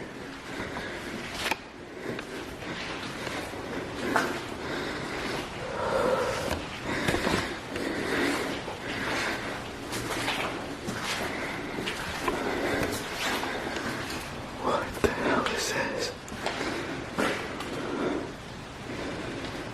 Holy shit. Look how foggy it is in here.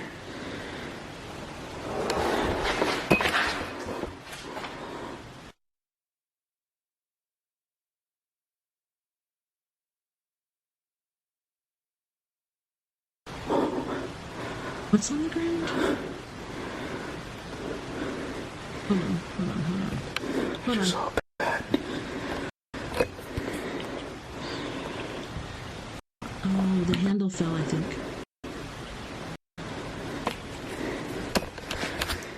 Is it okay? Look how foggy it is in here.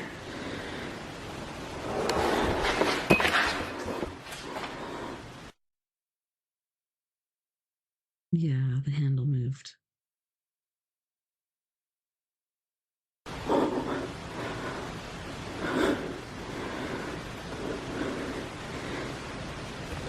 It's just all bad.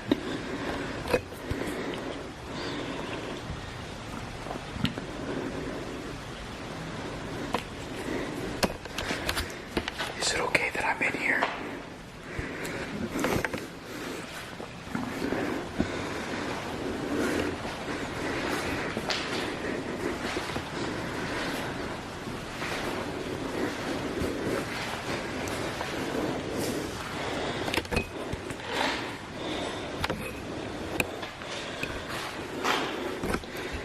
Come on. Light up.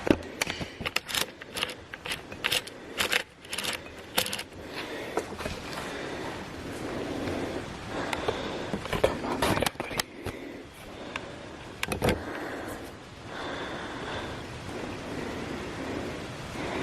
Hold on. My light is not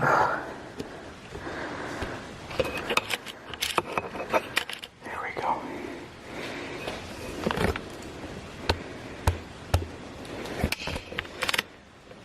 I'm having problems.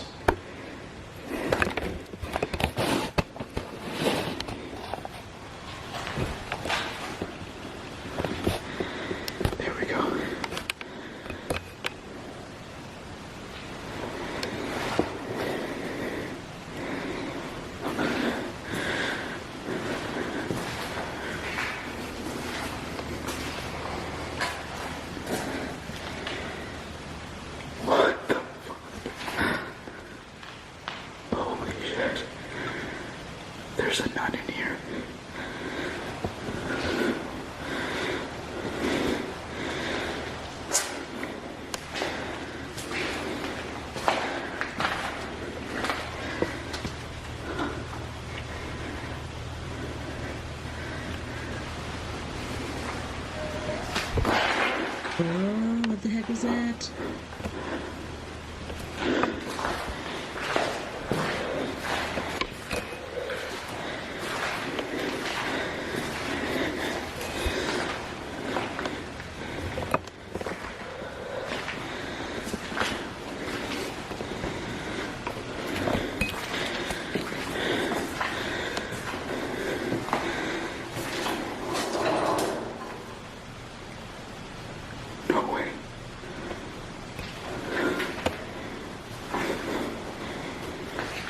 Can you move it again?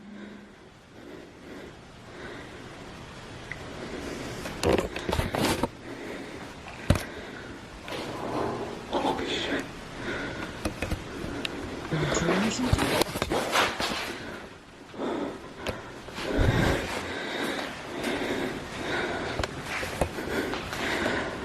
I am legitimately freaking out right now. Can you tell me your name? I'm Frank.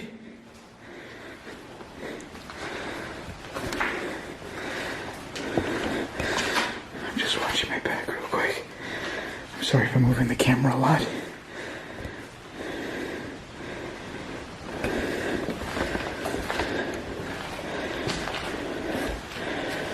Alright, I want you guys. I gotta be careful.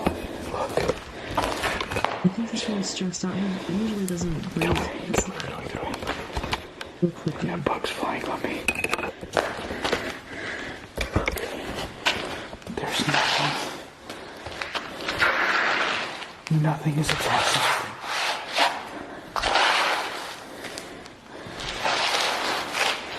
This thing just moved. It's freaking loud in my ear, man.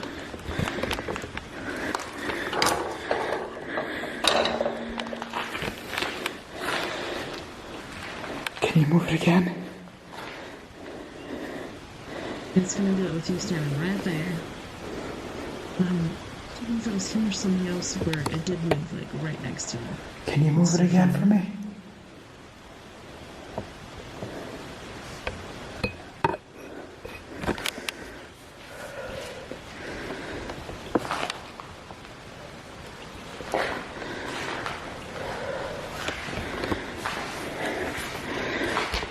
I'm gonna let you go back over here.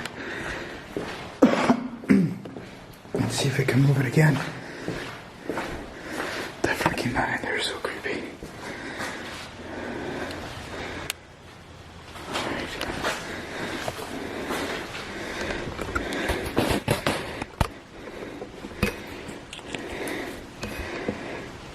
Can you move it again? What the hell is that? That's what he's saying. Holy shit. Oh my god. This place is freaking terrifying. Holy shit.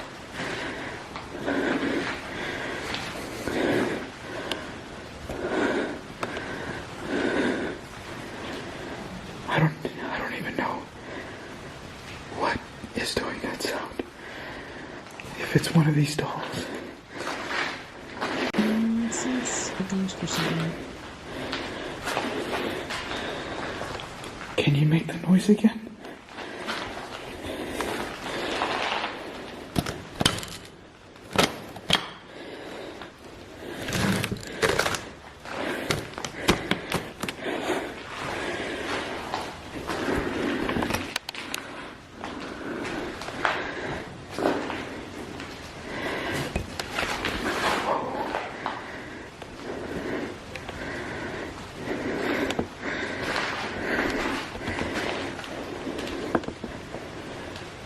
That is terrifying.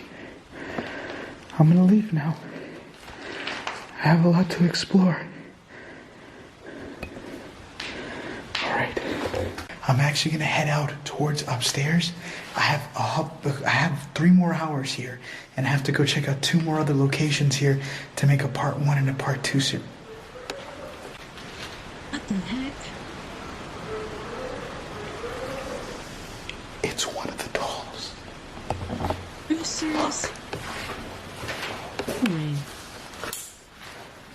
Man,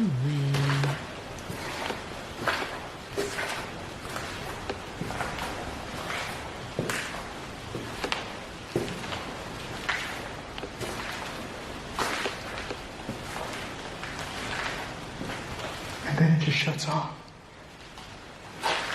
I have never seen that before. And there's a human bone on it too. That's a human bone. That's as thick and it's heavy. It's a dove. It's something else. All right. At this point now, I gotta get going to the other locations before I run out of time. I still have so much more to show you guys.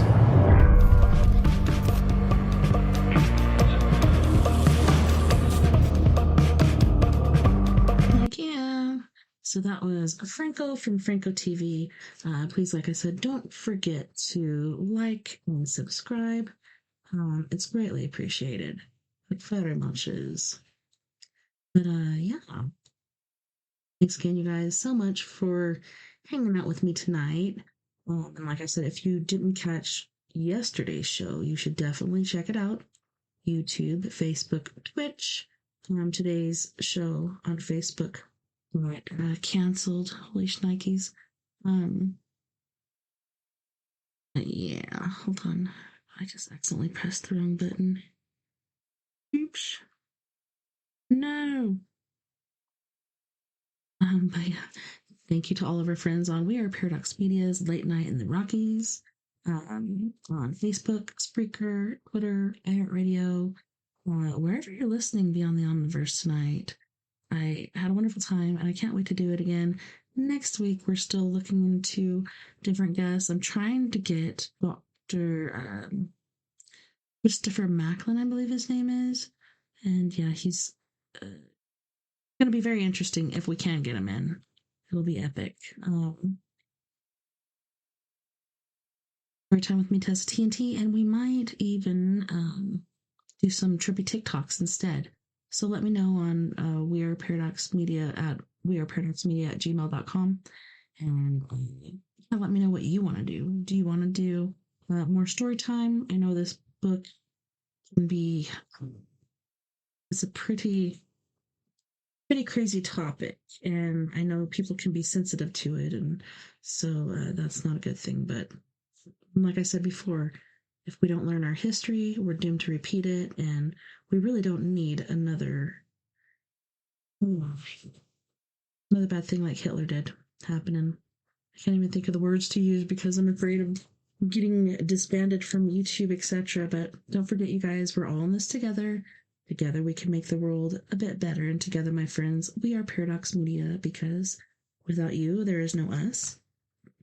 Until next time, nighty night, love and light. Have a wonderful rest of your weekend and your week, and I will see you back here. Same crazy time, same crazy place. Thanks again so much for